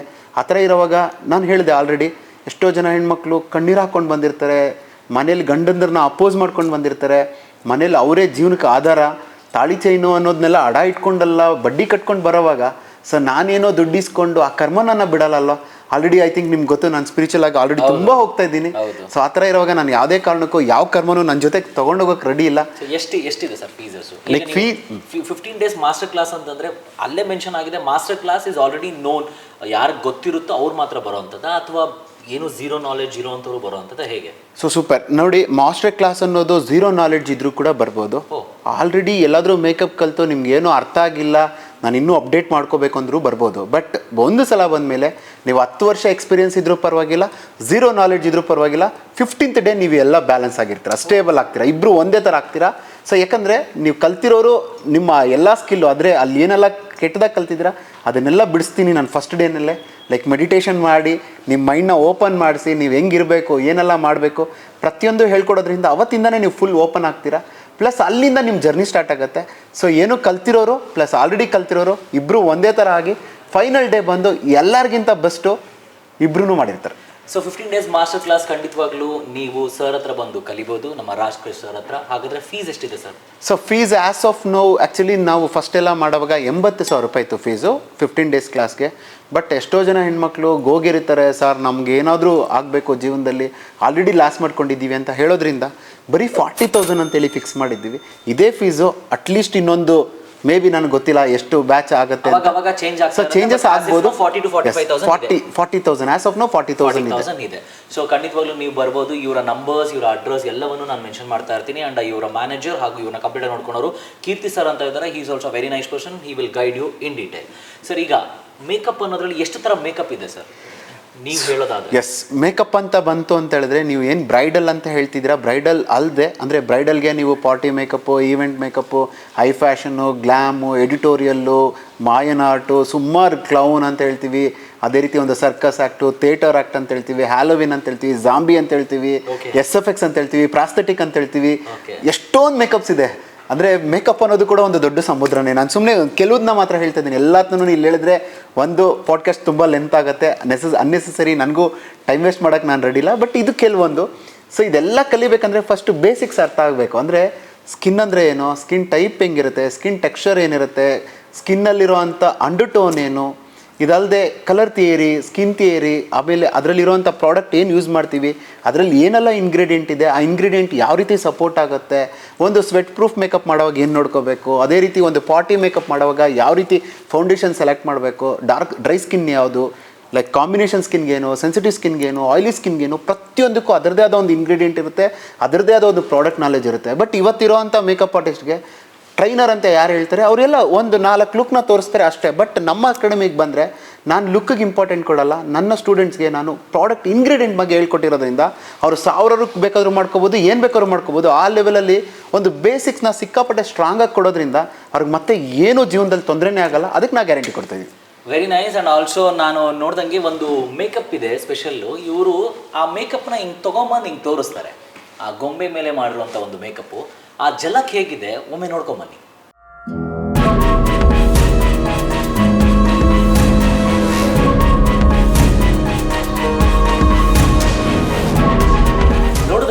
ಆ ಫೇಸ್ ಲುಕ್ನ ಮೇಕಪ್ ಹೇಗಿತ್ತು ಅಂತ ನನಗಂತೂ ಸರ್ ಹೇಳಬೇಕಂತಂದರೆ ಆ SFX ಆ ಒಂದು ರೀತಿಯ ಸೂಪರ್ ಆಗಿರುವಂಥ ಮೇಕಪ್ನ ನೋಡೋದೇ ಒಂದು ಖುಷಿ ಆಗ್ತಿತ್ತು. ದೇವರ ಮೇಕಪ್ಪಿಂದ ಹಿಡಿದು ದೆವ್ವಗಳ ಭೂತಗಳ ಮೇಕಪ್ವರೆಗೂ ಸಖತ್ ಎಕ್ಸ್ಪರ್ಟ್ ಆಗಿದ್ದಾರೆ. ಗಾಯಗಳು, ಪರ್ಚಿರೋದು, ಮಾರ್ಕ್ ಆಗಿರೋದು ಎಲ್ಲವೂ ವಿಶೇಷತೆ. ಸೊ ನಾವು ಯೂಶ್ವಲಿ ಮೇಕಪ್ ಅಂದ ತಕ್ಷಣ ಬರೀ ಬ್ರೈಡಲ್ ಫಿಕ್ಸ್ ಆಗ್ತೀವಿ, ಇಲ್ಲ ಅಂತಂದರೆ ಗ್ರೂಮ್ ಫಿಕ್ಸ್ ಆಗ್ತೀವಿ, ಪಾರ್ಟಿ ಲುಕ್ಕು ಇದಿಷ್ಟೇ ನನಗೆ ಗೊತ್ತಿರೋದು. ಬಟ್ ಇವ್ರು ಹೇಳ್ತಾ ಹೋಗ್ತಾ ಇದ್ದಾಗ ಎಷ್ಟೊಂದು ಮೇಕಪ್ಗಳು ಬರ್ತಾ ಇದೆ. ಸೊ ಮೇಕಪ್ ಇಂಡಸ್ಟ್ರಿಲಿ ನೀವು ಎಕ್ಸ್ಪರ್ಟ್ ಆದಷ್ಟು ನಿಮ್ಮ ಕೆಲಸ ಜಾಸ್ತಿ ಇರುತ್ತೆ ಅನ್ನೋದನ್ನು ಅವರು ಹೇಳ್ತಾರಂಥ ಮಾತು. ಸರ್, ಈಗ ಎಷ್ಟೋ ಜನ ಪ್ರಶ್ನೆ ಇರುತ್ತೆ, ಇನ್ನೇ ನನಗೆ ಮದುವೆ ಆಯಿತು, ಆಲ್ಮೋಸ್ಟ್ ಅಲ್ಲಿ ಮಕ್ಕಳು ಕೂಡ ಆಯಿತು, ನಾನು ಕಲಿಬೋದೋ ಬೇಡ ಅನ್ನೋದು ಕಾಯ್ತಾ ಇರ್ತಾರೆ ಅಥವಾ ಕೇಳಬೇಕು ಅಂದ್ಕೊಂಡಿರ್ತಾರೆ. ಸೊ ಯಾವ ಏಜ್ ಕ್ಯಾಟಗರಿಯವರು ಮೇಕಪ್ನ ಕಲಿತ್ರೆ ಚೆನ್ನಾಗಿರುತ್ತೆ ಅಂತ ನೀವು ಹೇಳ್ತೀರಾ ಸರ್? ಈಗ ಸೊ ಇದಕ್ಕೆ ಏಜ್ ಅನ್ನೋದು ಏನೂ ಇಲ್ಲ. ಇವತ್ತು ನೀವು ಲಾಸ್ಟ್ ಬ್ರೀತ್ ನಾನು ಆ್ಯಕ್ಚುಲಿ ಒಂದು ವಿಡಿಯೋ ನೋಡಿದೆ, ಅಜ್ಜಿ ಆಲ್ರೆಡಿ 96 97 ಆಗಿದೆ, ಬೆಡ್ಡಲ್ಲಿದ್ದಾರೆ, ಆಲ್ರೆಡಿ ಸಾಯೋ ಟೈಮಲ್ಲಿ ಆಲ್ರೆಡಿ ಯಾವಾಗಲೂ ಕೂಡ ಮೇಕಪ್ ಮಾಡ್ಕೊಳ್ತಾ ಇದ್ದಾರೆ. ಅಂದರೆ ಮೇಕಪ್ ಅನ್ನೋದು ಬಂದು ಬರ್ತಿಂದಾನೇ ಬಂದಿರೋಂಥದ್ದು. ನಮ್ಮ ಜನಗಳಿಗೆ ಹೇಳಕ್ ಹೋದ್ರೆ ನೋಡ್ದ ಈ ಅಜ್ಜಿಗೆ ಹೋಗೋ ಟೈಮಲ್ಲಿ ಏನು ಬಂದೈತೆ ಅಂತ ಬೈತಾರೆ ಹೊರತು ಯಾರು ಅಪ್ರಿಷಿಯೇಟ್ ಮಾಡಲ್ಲ. ಬಟ್ ಸ್ಟಿಲ್ ಓಕೆ ಸರ್, ನೀವು ಹೇಳೋ ಅಂಥದ್ದನ್ನ ನಾವು ಇನ್ಸ್ಪೈರ್ ಆಗಿ ತಗೊಂಡ್ರೆ,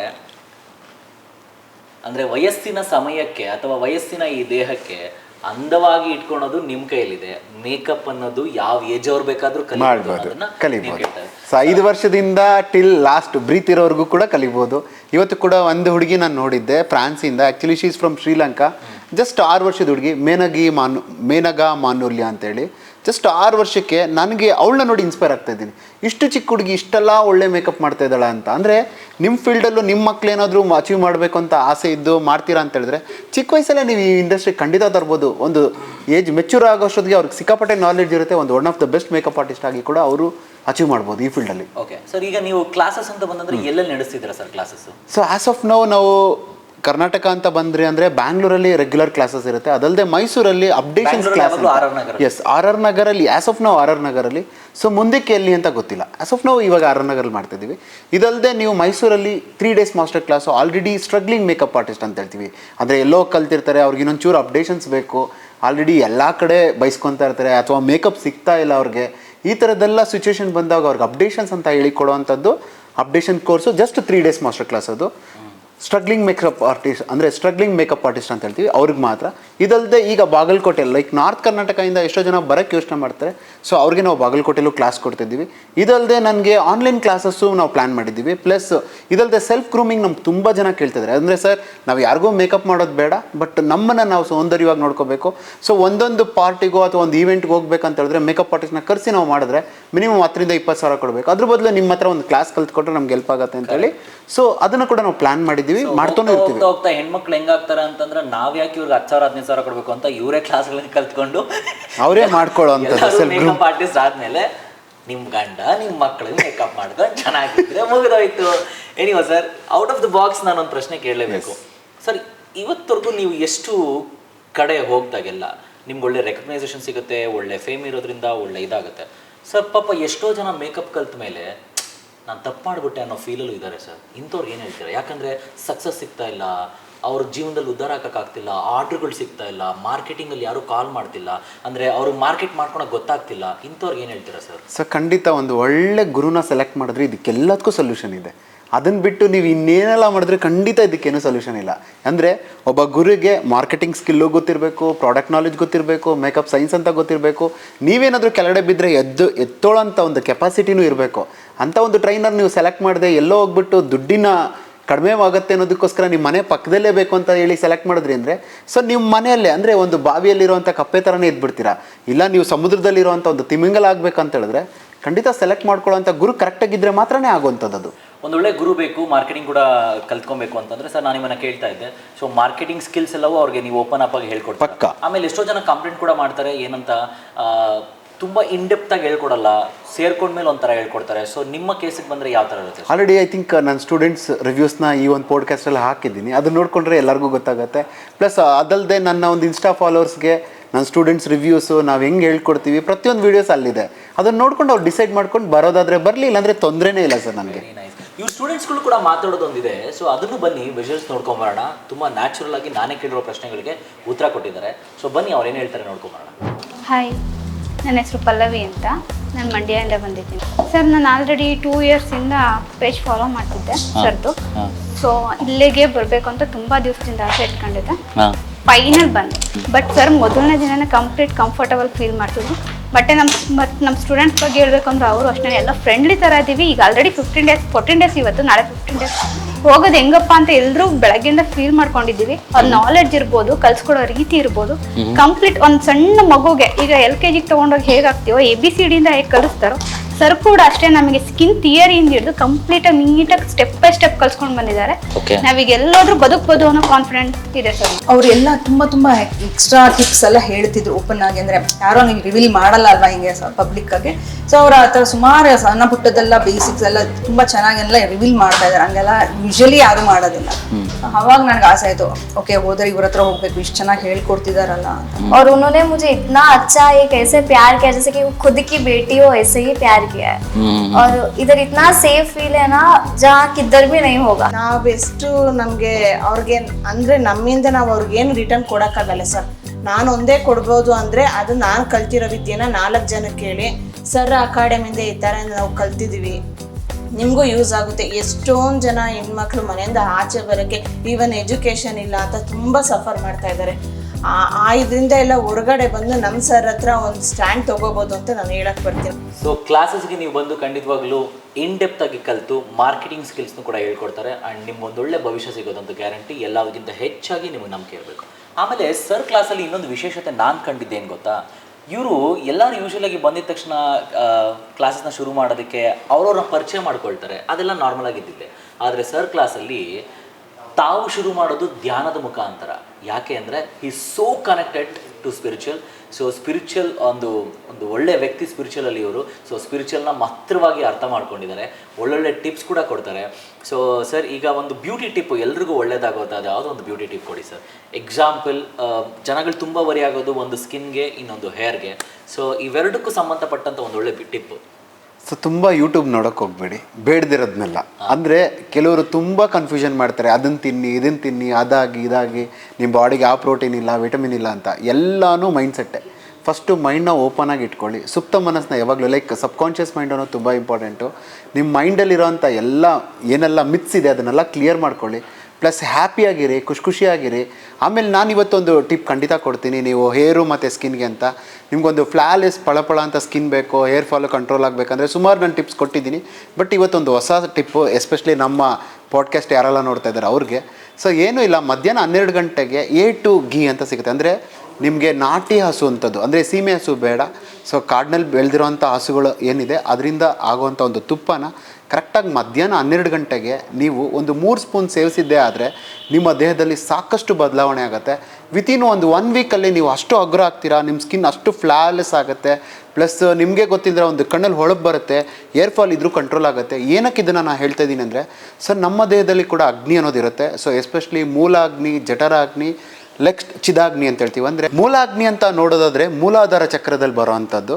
ಅದು ಬಂದು ನಮ್ಮ ದೇಹನ ಚಟುವಟಿಕೆಯಿಂದ ಇಟ್ಕೊಳ್ಳೋಕ್ಕೆ ಪ್ಲಸ್ ನಮ್ಮ ಬ್ಯಾಲೆನ್ಸ್ ಮಾಡ್ಕೊಳ್ಳೋದಕ್ಕೆ ಅಲ್ಲಿರುವಂಥ ಒಂದು ಅಗ್ನಿ. ಅದರ ನೆಕ್ಸ್ಟು ನಾವು ಏನು ಊಟ ಮಾಡ್ತೀವಿ ಅದನ್ನು ಚಪ್ಪನ ಲೈಕ್ ಚಯಾಪಚಯ ಕ್ರಿಯೆಗೆ ಸಪೋರ್ಟ್ ಮಾಡೋವಂಥದ್ದು ಇಲ್ಲಿ ಬರೋ ಅಂಥದ್ದು ಜಠರಾಗ್ನಿ ಅಂತ ಹೇಳ್ತೀವಿ. ಅದರ ನೆಕ್ಸ್ಟ್ ನಮ್ಮ ಮೈಂಡ್ ಯಾವಾಗಲೂ ಕೂಲಾಗಿರಬೇಕು, ನಾವು ಫ್ರೆಶ್ ಆಗಿ ನಾವು ಯೋಚನೆ ಮಾಡುವಂಥದ್ದು ಎಲ್ಲನೂ ಪಾಸಿಟಿವ್ ಆಗಿರ್ಬೇಕಂತ ಹೇಳಿದ್ರೆ ನಮ್ಗೆ ಇಲ್ಲಿ ಒಂದು ಆತ್ಮ ಅಂತ ಇದೆ, ಅದನ್ನು ನಾವು ಯಾವಾಗಲೂ ಪಾಸಿಟಿವ್ ಆಗಿ ಇಟ್ಕೊಳ್ಬೇಕಾಗತ್ತೆ. ಸೊ ಅದನ್ನು ಬಂದು ನಾವು ಚಿದಾಗ್ನಿ ಅಂತ ಹೇಳ್ತಿದ್ದೀವಿ. ಅಂದರೆ ಈ ಮೂರಕ್ಕೂ ನಾವು ಅಗ್ನಿನ ಯಾವಾಗ ಉಪಶಮನ ಮಾಡ್ತೀವೋ ಅವಾಗ ನಮಗೆ ಲೈಕ್ ಕಾಮ, ಕ್ರೋಧ, ಲೋಭ, ಮೋಹ, ಮದ, ಮತ್ಸರ ಅದರಿಂದ ನಾವು ಈಸಿ ಆಗ್ತೀವಿ. ಪ್ಲಸ್ ಅದಲ್ಲದೆ ನಮಗೆ ವಾತ, ಪಿತ್ತ, ಕಫ ಅಂತೇಳಿ 3 ದೋಷಗಳಿರುತ್ತೆ. ಅದನ್ನು ಬ್ಯಾಲೆನ್ಸ್ ಮಾಡೋದ್ರ ಜೊತೆಗೆ ನಾವು ತೊಗೊಳ್ಳೋಂಥ ತುಪ್ಪ ನಮಗೋಸ್ಕರ ಅಲ್ಲ, ಅದು ನಮ್ಮ ದೇಹದಲ್ಲಿರೋಂಥ ಅಗ್ನಿಗಳನ್ನ ಬ್ಯಾಲೆನ್ಸ್ ಮಾಡೋದಕ್ಕೋಸ್ಕರ. ಸೊ ನಿಮಗೇನಾದರೂ ಈ ಶ್ಲೋಕ ಹೇಳ್ಕೊಳಕ್ಕೆ ಆಗುತ್ತೆ ಅಂತ ಹೇಳಿದ್ರೆ ಸೊ ಫಸ್ಟು ತುಪ್ಪ ಲೈಕ್ 1 ಸ್ಪೂನ್ ತುಪ್ಪ ತೊಗೊಳಕ್ಕಿಂತ ಮುಂಚೆ ಸೊ ಮೂಲಾಗ್ನಿಯಂ ಇದಂ ನಮಮ ಅಂತ ಹೇಳ್ಕೊಂಡು ತೊಗೊಳ್ಳಿ. ಅದರ ನೆಕ್ಸ್ಟ್ 2ನೇ ಸ್ಪೂನ್ ತೊಗೊಳ್ಳಿ, ಮೂಲಾಗ್ನಿಯಂ ಇದಂ ನಮಮ ಅಂತ. ಸೊ 2ನೇ ಸ್ಪೂನ್ ತೊಗೊಳ್ಳೋವಾಗ ಜಠರಾಗ್ನಿಯಂ ಇದಂ ನಮಮ, 3ನೇ ಸ್ಪೂನ್ಗೆ ಚಿದಾಗ್ನಿಯಂ ಇದಂ ನಮಮ ಅಂತ. ಅಂದರೆ ಇದು ನನ್ನ ದೇಹಕ್ಕೋಸ್ಕರ ಅಲ್ಲ, ನನ್ನ ದೇಹದಲ್ಲಿರುವಂಥ ಅಗ್ನಿಗೆ ನಾನು ಕೊಡೋ ಅಂಥ ಒಂದು ಆಹುತಿ. ಸರ್ ಇದನ್ನ ಈಗ ಎಕ್ಸಾಂಪಲು 12 ಗಂಟೆಗೆ ಕರೆಕ್ಟಾಗಿ ತೊಗೊಬೇಕು ಅನ್ನೋದು ಯಾಕೆ? ಆಮೇಲೆ 3 ಅವರ್ ಯಾವ್ಯಾವ ವ್ಯಕ್ತಿಗಳು ತೊಗೊಬೋದು ಸರ್? ಇದು ಎಷ್ಟನೇ ವಯಸ್ಸಿಂದ ತೊಗೊಬೋದು? ಮತ್ತು ಇದು ತೊಗೊಂಡಿದ್ಮೇಲೆ ಸ್ವಲ್ಪ ನೀರೇನಾದರೂ ಕುಡಿಬೋದಾ ಬೇಡವಾ? ಈ ಎಲ್ಲ ಪ್ರಶ್ನೆಗಳು ಅವ್ರನ್ನ ಕಾಡ್ತಾ ಇರುತ್ತೆ. ಆಮೇಲೆ ನಾನು ನಾಷ್ಟ ಮಾಡಿರಲ್ಲ ಸೊ ಅದನ್ನು ತೊಗೊಬೋದಾ? ಅಥವಾ ಊಟ ಮಾಡಿರ್ತೀನಿ ನಾನು ತೊಗೊಬೋದಾ? 12 ಗಂಟೆಗೆ ಏನೋ ಜ್ಯೂಸ್ ಕುಡಿರ್ತೀನಿ ತೊಗೊಬೋದಾ? 12 ಗಂಟೆಗೆ ಶಾರ್ಪ್ ಇಡೋದಕ್ಕೆ ಒಂದು ಕಾರಣ ಸರ್. ಸೊ 12 ಗಂಟೆ ಅನ್ನೋದು ಬಂದು ನಿಮಗೆ ಐ ಥಿಂಕ್ ನರಸಿಂಹ ಸ್ವಾಮಿದು ನಿಮ್ಗೆ ಸ್ಟೋರಿ ಗೊತ್ತಿರುತ್ತೆ ಅನಿಸುತ್ತೆ. ಈ ಕಡೆ ಹಗಲು ಅಲ್ಲ, ಅಂದರೆ ಬೆಳಗ್ಗೆನೂ ಅಲ್ಲ ರಾತ್ರಿನೂ ಅಲ್ಲ, ಈ ಮಠ ಮಧ್ಯಾಹ್ನದಲ್ಲೇ ಹಿರಣ್ಯಕಶಿಪುನ ಒಗ್ದಿರ್ತಾರೆ. ಅಂದರೆ ಅಂಥ ಒಂದು ಟೈಮ್ ಇದು. ಈ ಒಂದು ಟೈಮಲ್ಲಿ ನಿಮ್ಮ ದೇಹದಲ್ಲಿರೋಂಥ ಅಗ್ನಿ ಸಿಕ್ಕಾಪಟ್ಟೆ ಹೈಪರ್ ಆ್ಯಕ್ಟಿವ್ ಆಗಿರುತ್ತೆ. ಆ ಒಂದು ಟೈಮಲ್ಲಿ ನೀವು ಕರೆಕ್ಟಾಗಿ ಆ ಒಂದು ಅಗ್ನಿಗೆ ನಾವು ಕೊಡೋ ಅಂಥ ಒಂದು ಏನು ತುಪ್ಪ ಅಂತ ಕೊಡ್ತೀವಿ, ಅದು ಅಗ್ನಿ ಸ್ವೀಕರಿಸ್ಕೊಂಡು ನಮ್ಮ ಬಾಡಿನ ಬ್ಯಾಲೆನ್ಸ್ ಮಾಡೋದಕ್ಕೆ ಆ ಒಂದು ಟೈಮ್ ತುಂಬ ಪವರ್ಫುಲ್ ಆಗಿರುತ್ತೆ. ಈಗ ಐ ಥಿಂಕ್ ಎಲ್ರಿಗೂ ಗೊತ್ತಿರುತ್ತೆ, ಬೆಳಗ್ಗೆ ಹೊತ್ತು ನಾವು ಸಂಧ್ಯಾ ವಂದನೆ ಮಾಡ್ತೀವಿ. ಸೊ ಅದು ಬೇರೆ. ಬಟ್ ಇದು ಅಗ್ನಿನ ನಾವು ಉಪಶಮನ ಮಾಡ್ಕೊಳ್ಳೋಕ್ಕೋಸ್ಕರ ಕೊಡೋಂಥದ್ದು. ಇದಕ್ಕೆ ಯಾವುದೇ ವಯಸ್ಸಿನ ವ್ಯತ್ಯಾಸ ಇಲ್ಲ, ಯಾರು ಬೇಕಾದರೂ ಮಾಡ್ಬೋದು, ಬಟ್ ಏನೂ ತೊಂದರೆ ಇಲ್ಲ. ಇವಾಗ A2 ಘೀ ಮಾತ್ರ ತಗೊಳ್ಳಿ, ಅದು ಮಧ್ಯಾಹ್ನ 12 ಗಂಟೆ 3 ಸ್ಪೂನು, ಮಂತ್ರ ಹೇಳಕ್ ಬಂದಿಲ್ಲ ಅಂದ್ರೆ ತಗೋಬಹುದು. ತಗೊಂಡ್ಮೇಲೆ ನೀರೆಲ್ಲ ಕುಡಿಬೋದಾ? ಖಂಡಿತ, ಅದೆಲ್ಲ ಏನು ತೊಂದರೆ ಇಲ್ಲ. ಅದ್ರ ಬಗ್ಗೆ BP ಶುಗರ್ ಒಂದು ನಾರ್ಮಲ್ ಆಗಿರುತ್ತೆ, ಅವರೆಲ್ಲ ತಗೋಬಹುದಾ? ಪಕ್ಕ ಯಾರು ಬೇಕಾದ್ರೂ ತಗೋಬಹುದು. ಬೆನಿಫಿಟ್ ಅಂತಂದ್ರೆ ಒಂದು ಸ್ಕಿನ್ಗೆ ಮತ್ತೆ ಹೇರ್. ನಾಟ್ ಓನ್ಲಿ ದಟ್, ನಿಮ್ಮ ಬಾಡಿನೇ ಫುಲ್ ಟೋಟಲ್ ಆಗಿ ಬ್ಯಾಲೆನ್ಸ್ ಮಾಡೋವಂಥದ್ದು. ನಿಮ್ಮ ಏನು ಚಕ್ರಗಳಿದೆ, ಲೈಕ್ ಮೂಲಾಧಾರ, ಸ್ವಾದಿಷ್ಠಾನ, ಮಣಿಪುರ, ಅನಾಹತ, ವಿಶುದ್ಧಿ, ಆಜ್ಞಾ, ಸಹಸ್ರಾರ, ಎಲ್ಲ ಚಕ್ರನೂ ಬ್ಯಾಲೆನ್ಸ್ ಮಾಡುತ್ತೆ, ನಿಮ್ಮ ಬಾಡಿನ ಸ್ಟಿಮ್ಯುಲೇಟ್ ಮಾಡುತ್ತೆ. ಸೊ ನಿಮ್ಮ ಒಂದು ಕೋಶಗಳಂತ ಏನು ಹೇಳ್ತೀವಿ, ಲೈಕ್ ಅನ್ನಮಯ ಕೋಶ, ಪ್ರಾಣಮಯ ಕೋಶ, ಮನೋಮಯ ಕೋಶ, ವಿಜ್ಞಾನಮಯ ಕೋಶ, ಆನಂದಮಯ ಕೋಶ ಅಂತ ಪ್ರತಿಯೊಬ್ಬರ ಒಂದು ಆರನ್ನು ದೊಡ್ಡದಾಗಿ ಮಾಡಿ ನಿಮ್ಮನ್ನು ಎನರ್ಜೈಸ್ ಮಾಡಿ ನಿಮ್ಗೆ ಯಾವುದೇ ರೀತಿ ತೊಂದರೆ ಆಗದಿರಂಗೆ ದೇಹನ ಬ್ಯಾಲೆನ್ಸ್ ಮಾಡೋದಕ್ಕೂ ಇದೆಲ್ಲ ಸಪೋರ್ಟ್ ಆಗುತ್ತೆ. Very nice. ಸೊ ಖಂಡಿತವಾಗ್ಲೂ ನಾನು ಇನ್ಮೇಲೆ ಟ್ರೈ ಮಾಡ್ತೀನಿ, ಯಾಕಂತಂದರೆ ಸ್ವಲ್ಪ ಆ್ಯಂಕರ್ ಆಗಿದ್ಮೇಲೆ ಸ್ಕಿನ್ನು ಹೇರ್ ಇವೆಲ್ಲ ಮೇಂಟೈನ್ ಮಾಡಲೇಬೇಕಾಗುತ್ತೆ, ಆ್ಯಂಡ್ ಬಾಡಿಗೂ ಕೂಡ ಒಳ್ಳೇದು ಅಂತ ಹೇಳಿದ್ದಾರೆ. So why don't we try ತುಪ್ಪ, A2 ಘೀ ತುಪ್ಪನ ತಗೊಳ್ಳಿ, ಒಳ್ಳೆಯದಾಗಲಿ ಅಂತ ಹೇಳ್ತಾ ಸರ್, ನಿಮ್ಮ ಈ ಒಂದು ಮೇಕಪ್ ಜರ್ನಿನ ತಿಳ್ಕೊಂಡ್ವಿ, ಹಾಗೂ ನೀವು ಮಾಡಿದಂಥ ಸಾಧನೆಗಳ ಬಗ್ಗೆ ತಿಳ್ಕೊಂಡ್ರಿ, ಅವಾರ್ಡ್ಸ್ಗಳ ಬಗ್ಗೆ ತಿಳ್ಕೊಂಡ್ರಿ, ಎಲ್ಲವೂ ಆಯಿತು. ನಾನು ಒಂದು ಕೇಳ್ಪಟ್ಟೆ ಸರ್, ನೀವು ಇದೊಂದು ಪ್ರಶ್ನೆ ನಾನು ಕೇಳಲೇಬೇಕು ಅನ್ನಿಸ್ತಾ ಇದೆ. 2023 2 ವರ್ಷದ ಹಿಂದ್ಗಡೆ ಇಂಡೋನೇಷ್ಯಾ ಬಾಲಿಯಲ್ಲಿ ಇವರಿಗೆ ಡಾಕ್ಟ್ರೇಟ್ ಪದವಿ ಕೊಡ್ತೀವಿ ಅಂತ ಹೇಳಿ ಅಲ್ಲಿರೋ ಅಂಥ ಸಂಸ್ಥೆಯವರು ಇವ್ರನ್ನ ಕರೀತಾರೆ. ನೀವು ಅದನ್ನು ರಿಜೆಕ್ಟ್ ಮಾಡಿದ್ರಿ ಅಂತ ಕೇಳ್ಪಟ್ಟೆ ಸರ್, ಯಾಕೆ? ಸೊ ನೋಡಿ, ಇವತ್ತು ಎಷ್ಟೋ ಜನ, ಈವನ್ ಮೇಕಪ್ ಆರ್ಟಿಸ್ಟು ಎಷ್ಟೋ ಜನ ನಾನು ಡಾಕ್ಟರ್ ಅಂತಲ್ಲ ಹೆಸರು ಹೇಳೋದು ಬೇಡ, ಇಲ್ಲಿ ಎಷ್ಟೋ ಜನ ಡಾಕ್ಟರ್ ಅಂತ ಹಾಕ್ಕೊತಾ ಇದ್ದಾರೆ. ಬಟ್ ಡಾಕ್ಟರ್ ಅಂತ ಹಾಕ್ಕೊಳ್ಳೋದಕ್ಕೆ ಅದಕ್ಕೆ ಒಂದು ವ್ಯಾಲ್ಯೂ ಇದೆ. ಇವತ್ತು ಶಿವರಾಜ್ ಕುಮಾರ್ ಅಚೀವ್ ಮಾಡಿರೋದಕ್ಕೆ ಅವ್ರಿಗೊಂದು ಡಾಕ್ಟ್ರೇಟ್ ಅಂತ ಸಿಕ್ಕಿದೆ. ಎಷ್ಟೋ ಜನ ಮೇಧಾವಿಗಳಿದ್ದಾರೆ, ಅವ್ರಿಗೆ ಡಾಕ್ಟ್ರೇಟ್ ಕೊಡೋದು ತಪ್ಪಲ್ಲ. ಬಟ್ ನಾವು ಏನು ಸಾಧನೆ ಮಾಡಿದ್ದೀವಿ ಅಂತೇಳಿ ನಾವು ಆ ಒಂದು ಅವಾರ್ಡ್ನ ತೊಗೊಳಕ್ಕೆ ಫಸ್ಟು ನಮ್ಗೆ ಯೋಗ್ಯತೆ ಇರಬೇಕು. ಸೊ ಯೋಗ್ಯತೆ ಇದ್ದು ಸಾಧನೆ ಮಾಡಿ ಸಾವಿರಾರು ಜನ ಗುರುತಿಸಿ ನಮ್ಮ ಸಾಧನೆನ ಇದು ಮಾಡಿ ಕೊಡೋದು ಬೇರೆ, ಸುಮ್ಮನೆ ಯಾರೋ ಕರೀತಾರೆ ಹೋಗ್ಬಿಟ್ಟು ಅವಾರ್ಡ್ ತೊಗೊಳೋದು ಬೇರೆ. ಸೊ ಎಷ್ಟೋ ಜನ ದುಡ್ಡು ಕೊಟ್ಟೆಲ್ಲ ಅವಾರ್ಡ್ ತೊಗೊಳ್ತಾರೆ, ನಾನು ಅದರಲ್ಲಿ ರೆಡಿ ಇಲ್ಲ. ಒಂದು ಎರಡನೇದು, ಇನ್ನೂ ನಾನು ತುಂಬ ಸಾಧನೆ ಮಾಡಬೇಕು. ನನಗೆ ಡಾಕ್ಟ್ರೇಟ್ಗಿಂತ ನನ್ನ ಒಂದು ಸ್ಟೂಡೆಂಟ್ಸ್ನ ನಾನು ರೆಡಿ ಮಾಡಿ ಟ್ರೈನಪ್ ಮಾಡಿ ಅವರ ಒಂದು ಖುಷಿನಲ್ಲಿ ಆ ಒಂದು ಡಾಕ್ಟ್ರೇಟ್ನ ನಾನು ನೋಡ್ತಾ ಇದ್ದೀನಿ ಸರ್. ಸೊ ಬಂದಿರುವಂಥ ಪ್ರಶಂಸೆಗಳನ್ನು ರಿಜೆಕ್ಟ್ ಮಾಡೋದ್ರ ಜೊತೆಗೆ ಪ್ರಶಸ್ತಿಗಳನ್ನು ಸಹ ರಿಜೆಕ್ಟ್ ಮಾಡಿದ್ದಾರೆ. ಪ್ರಶಂಸೆ ಒಂದೇ ಸಾಕು, ಅದನ್ನು ರಿಜೆಕ್ಟ್ ಮಾಡಿಲ್ಲ. ಪ್ರಶಸ್ತಿಗಳು ಬೇಡ, ನಾನು ಮಾಡೋ ಕೆಲಸ ಇನ್ನಷ್ಟು ಮತ್ತಷ್ಟು ಇದೆ ಅಂತ ಹೇಳ್ತಾ ಇದ್ದಾರೆ. ಒಟ್ಟಲ್ಲಿ ಖುಷಿ ಆಗುತ್ತೆ ಸರ್. ನೀವು ಇಷ್ಟು ಬಿಸ್ನೆಸ್ಗಳನ್ನ ಚೇಂಜ್ ಮಾಡಿದಾರೆ. ಈ ಮೇಕಪ್ ಇಂಡಸ್ಟ್ರಿಗೆ ಬಂದಮೇಲೆ ಎಲ್ಲೋ ಒಂದು ಕಡೆ ಕಾಂಪಿಟೇಷನ್ ಜಾಸ್ತಿ ಆದ್ಮೇಲೆ ಮತ್ತೇನಾದರೂ ಬೇರೆ ಥರ ಹೊಸ ಪ್ಲಾನ್ ಮಾಡ್ತೀರಾ ಸರ್? ಸೊ ಖಂಡಿತ. ನಾನು ಆಲ್ರೆಡಿ ಇವಾಗ ಸ್ಪಿರಿಚುವಲ್ ಫೋಕಸ್ ಆಗ್ತಾ ಇದ್ದೀನಿ. ಈಗ ಒಂದು 2 ತಿಂಗಳು ಈಚೆಗೆ ಆಲ್ರೆಡಿ ಪ್ಯೂರ್ ವೇಗನ್ ಆಗಿದ್ದೀನಿ. ನಾನ್ ವೆಜ್ಜು ಏನೂ ಮುಟ್ತಾ ಇಲ್ಲ. ಆಲ್ರೆಡಿ ಬೆಳಗ್ಗೆ ಹೊತ್ತು ಒಂದು 3:15 ಗಂಟೆಗೆ ಎದ್ದು, ನಾನು ರಾತ್ರಿ 11 ಗಂಟೆಗೆ ಮಲಗಿದ್ರು ಸರಿ, 12 ಗಂಟೆಗೆ ಮಲಗಿದ್ರು ಸರಿ, ಬೆಳಗಿನ ಜಾವ 3 ಗಂಟೆಗೆ ಎದ್ದು ನಾನು ತ್ರಾಟಕ್ಕೆಲ್ಲ ಮಾಡ್ತಾಯಿದ್ದೀನಿ. ನಾನು ಅದರಲ್ಲಿ ಸಿಕ್ಕಾಪಟ್ಟೆ ಆನಂದ ಸಿಗ್ತಾಯಿದೆ ನನಗೆ. ಇದು ಯಾಕೆ ನನಗೊಂದು 20 ವರ್ಷಕ್ಕೆ ದೇವ್ರು ನನಗೆ ತೋರಿಸಿಲ್ಲ ಅಂತ ಅಷ್ಟು ಫೀಲ್ ಆಗ್ತಾಯಿದ್ದೀನಿ. ಯಾಕಂದರೆ ನೋಡಿ, ಹುಟ್ಟಿದ ಮೇಲೆ ಎಲ್ಲರೂ ಸಾಯೋವಂಥದ್ದೇ. ಬಟ್ ಸಾಯೋದಕ್ಕೆ ಮುಂಚೆ ಏನಾದರೂ ಸಾಧನೆ ಮಾಡಬೇಕು. ಆ ಸಾಧನೆ ಅನ್ನೋದು ಬಂದು ನನ್ನ ಆತ್ಮ ಏನಕ್ಕೆ ಭೂಮಿಗೆ ಬಂದಿದೆ, ಈ ದೇಹನೇ ಯಾಕೆ ಸಿಕ್ಕಿದೆ, ನನಗೆ ಯಾಕೆ ನಮ್ಮ ತಂದೆ ತಾಯಿ ಇವರೇ ಆಗಿದ್ದಾರೆ, ನನ್ನ ಸುತ್ತಲೂ ಇರೋರು ಯಾಕೆ ನನ್ನ ಜೊತೆಗೆ ಇವರೆಲ್ಲ ಇದ್ದಾರೆ ಅನ್ನೋದೆಲ್ಲ ಒಂದು ಕ್ವಶನ್ಸ್ ಇತ್ತು. ಆ ಎಲ್ಲ ಕ್ವಶನ್ಸ್ಗೆ ನನಗೆ ಇವಾಗ ಆನ್ಸರ್ ಸಿಗ್ತಾ ಇದೆ. ಈ ಆನ್ಸರ್ನ ಬೇರೆಯವ್ರಿಗೂ ಕೊಡೋದಕ್ಕೆ ನನಗೆ ಆಸೆ ಇದೆ. ಇವಾಗ ಏನು ನಾನು ಮೇಕಪ್ ಅಂತ ಕಲಿಸ್ತಾ ಇದ್ದೀನಿ, ಮುಂದಕ್ಕೆ ಮೇ ಬಿ ನನಗೆ ಗೊತ್ತಿಲ್ಲ, ಮೇ ಬಿ ಇನ್ನೊಂದು ವರ್ಷದಲ್ಲಿ ಅಥವಾ 2 ವರ್ಷದಲ್ಲಿ ನನ್ನದೇ ಆದ ಒಂದು ಸ್ಪಿರಿಚುವಲ್ ಜರ್ನಿಯಲ್ಲಿ ನಾನು ಅಚೀವ್ ಮಾಡಿ ನನಗೇನಾದರೂ ತುಂಬ ಚೆನ್ನಾಗಿ ಜ್ಞಾನೋದಯ ಆಯ್ತಂದರೆ ಅದನ್ನು ಬೇರೆಯವ್ರಿಗೂ ನಾನು ಸಹಾಯ ಮಾಡಬೇಕು ಅಂತ ಆಸೆ ಪಡ್ತಾ ಇದ್ದೀನಿ. ಖಂಡಿತವಾಗ್ಲೂ ಖುಷಿ ಆಗ್ತಿದೆ ಸರ್. ನಿಮ್ಮ ಈ ಒಂದು ಜರ್ನಿನ ಕೇಳಿ ನಮ್ಗೆ ಸಿಕ್ಕಾಪಟ್ಟೆ ಖುಷಿ ಆಯಿತು. ಆ್ಯಂಡ್ ಆಲ್ಸೋ ಇನ್ಫ್ಯಾಕ್ಟ್ ಇವತ್ತು ನಾನು ಸರ್ ಸಿಕ್ಕಿದ ಒಂದು ಪುಣ್ಯ, ಯಾಕಂದರೆ ಹರಿಬರಲಿದ್ರು ಇಲ್ಲ ಸರ್ ಅಂತ ಹೇಳಿ ನಾವು ತುಂಬ ಬೇಗ ಪಾಡ್ಕಾಸ್ಟ್ನ ಮಾಡ್ತಾ ಇದ್ದೀವಿ. ಆ್ಯಂಡ್ ಒಂದೇ ಉದ್ದೇಶ, ಈ ಬಿಸ್ನೆಸ್ ಮ್ಯಾನ್ನ ಒಂದೇ ಉದ್ದೇಶ ಏನಂತಂದರೆ, ಮನಸ್ಸಿದ್ದರೆ ಮಾದೇವ. ನೀವು ಮನಸ್ಸು ಮಾಡಿದ್ರೆ ಏನು ಬೇಕಾದರೂ ಸಾಧನೆ ಮಾಡ್ಬೋದು. ನೋ ಮ್ಯಾಟರ್ ವಾಟ್, ನಿಮ್ಮ ಬ್ಯಾಕ್ಗ್ರೌಂಡ್ ಹೇಗಿರುತ್ತೆ ಏನು ಕತೆ ಅಂತ ಯೋಚನೆ ಮಾಡಬೇಡಿ. ನಿಮ್ಮಲ್ಲಿರುವಂಥ ಛಲ ಈ ರೀತಿ ವ್ಯಕ್ತಿಗಳಿಂದ ಸ್ಫೂರ್ತಿ ಸಿಗಲಿ, ಆ ಛಲ ಇನ್ನಷ್ಟು ಡಬಲ್ ಆಗಲಿ ಅನ್ನೋದೇ ಈ ಕಾರ್ಯಕ್ರಮದ ಉದ್ದೇಶ ಅಂತ ಹೇಳ್ತಾ ಇಲ್ಲಿಗೆ ಈ ಕಾರ್ಯಕ್ರಮ ಮುಗಿಸ್ತಾ ಇದ್ದೀನಿ sir. Thank you so much ಇಷ್ಟೆಲ್ಲ ಸಮಯವನ್ನು ಕೊಟ್ಟಿದ್ದಕ್ಕೆ. ಆ್ಯಂಡ್ ಇವರ ನಂಬರ್, ಇವರ ಡೀಟೇಲ್ಸ್ ಎಲ್ಲವನ್ನು ನಾವು ನಿಮಗೆ ಕೊಟ್ಟಿರ್ತೀವಿ. ಇಲ್ಲಿಗೆ ಈ ಕಾರ್ಯಕ್ರಮ ಮುಗಿಸ್ತಾ ಮತ್ತೊಮ್ಮೆ ಬಿಸ್ನೆಸ್ ಮ್ಯಾನ್ ಶೋ ಅಲ್ಲಿ ಸಿಗ್ತೀನಿ. ಹಾಗಾಗಿ ನೀವು ಯಾವಾಗಲೂ ನೋಡ್ತಾ ಇರಿ ನಮ್ಮ ವರಾಯು ಸ್ಟುಡಿಯೋಸ್ನ. ಪ್ಲೀಸ್ ಶೇರ್ ಮಾಡಿ, ಸಬ್ಸ್ಕ್ರೈಬ್ ಮಾಡಿ, ಕಮೆಂಟ್ ಮಾಡಿ. ಈ ಶೋ ಬಗ್ಗೆ ದಯವಿಟ್ಟು ನಿಮ್ಮ ಮಾಹಿತಿ ತಿಳಿಸಿ. ಹಾಗೂ ನಿಮ್ಮಲ್ಲೇ ಯಾರಾದರೂ ಒಬ್ಬ ಬಿಸ್ನೆಸ್ ಮ್ಯಾನ್ ಇದ್ದರೆ ಪ್ಲೀಸ್ ನಮಗೆ ಹೇಳಿ, ನಾವು ಬರ್ತೀವಿ, ನಿಮ್ಮ ಹತ್ರ ಮಾತಾಡ್ತೀವಿ. ಇಲ್ಲಿಗೆ ಈ ಕಾರ್ಯಕ್ರಮ ಮುಗಿಸ್ತಾ ಹೋಗಿ ಬರ್ತೀನಿ. ನಾನು ನಿಮ್ಮ ರಂಜಿತ್. ಸ್ವಲ್ಪ ಮಿಸ್ ಮೀ, ಜಾಸ್ತಿ plus me. Bye, take care. Thank you.